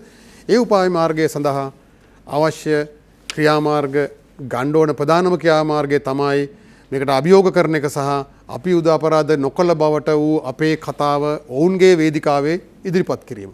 ඒක නොකර අරයගේම අපිට ඡන්දයක් දෙන්න ආනේ කියලා අනුකම්පාවෙන් ඒ ඉල්ලීම් කරාට මේකෙන් ගැලවෙන්න බෑ. අපි ජනාධිපතිතුමාටත් රාජ්‍යයටත් ආණ්ඩුවටත් අපි බොහොම වගකීමෙන් කියනවා. අපි බලන්න හිටියේ ජනාධිපතිතුමන් පැහැදිලිවම කියා සිටියා මේ 69 ලක්ෂයේ ඡන්දය ගන්න මත්තෙන් ඔබ ඔබේ යුතුයකම ඉටු කරන්න, ඔබේ වගකීම ඉටු කරන්න, ඉන් පසුව මාගේ යුතුයකම් වගකීම ඉටු කරන්නම් කියලා දැන් අපි සෑහෙන කාලයක් අපේ යුතුයකම් සහ වගකීම ඉටු කරලා ජනතාව හැටියට දැන් ඉතින් රටට නැත්නම් ආණ්ඩුවට වගකීමක් තියෙනවා රජය ශක්තිමත් කරලා දැන් ඔබේ වගකීම ඉටු කරන්න. ඒ නිසා ජනතාව අවදියෙන් බලාගෙන ඉන්නවා. ජනතාව අපි අවදියෙන් තියා ගැනීම අපේ වගකීමක්, මාධ්‍ය වගකීමක්, මොකද රට බේරා ගැනීම සඳහා. නිසා අපි අද දවසේ ජිනීවා මානව හිමිකම් සමුළුව ශ්‍රී ලංකාවට මරුගුලක්ත යන මෑන් සංවාදයේ ඔබට රැගෙන ආවේ. මේ පිටිපස්සේ මේ තිරෙන් පිටිපස්සේ තියෙන නාටකය පිළිබඳව කිසියම් අවබෝධයක් ලැබෙන්න ඇති කියලා විශ්වාස කරනවා. සහ මින් පසුව රට මුහුණ දෙන සහ මුහුණ දීමට නියමිත තත්ත්වයන් පිළිබඳව ඔබට යම් ආකාරයක කියවීමක් ලැබෙන්න ඇති කියලා විශ්වාස කරනවා. ස්තුතියි දේශිතයිසි ජාතික ව්‍යාපාර ප්‍රධාන ලේකම් වෛද්‍ය වසන්ත බණ්ඩාර මහත්මයා. ඊටම දිගු සංවාදයකට මුල පිරුවේ. ඒ වගේම තමයි වෘත්තකයන්ගේ ජාතික පෙරමුණේ ලේකම් ඉංජිනේරු කපිල පෙරේරා මහත්මයා. ඊටම දිගු පුළුල් සංවාදයකට ඔබ අපට පාර කෙවුවා. අපට මේ පාර කෙව්වේ මේ රටට සහ ජාතියට. රට ජාතිය අනාගත ඉරණමෙන් අඳුරු ඉරණමකින් බේරා ගැනීමේ මාවත වැටලා තියෙන්නේ ස්වභාවිත මාධ්‍යයක සාරවත් දේශපාලන සංවාදයක්, සත්‍ය කතා කරන දේශපාලන සංවාදයක් ඇතුළේ කියලා මා විශ්වාස කරන්නේ. ඒ නිසා එදා පණ ගහමින් මියැදෙමින් තිබූ සටන රට මැදේ දැන් අපි පටන් ගන්නවා රට ජාතිය බේරා ගැනීමේ සටන. ඒ සටනට ශක්තිය දෙන්න, ධෛර්යය දෙන්න ඔබට වාසනාව ශක්තිය ලැබේවා කියලා ප්‍රාර්ථනා කරනවා. පරස්සමෙන් එන්න අපි ගිහිල්ලා එන්නම්. ඔබට සුබ රාත්‍රියක්, ජයග්‍රාහී අනාගතයක්.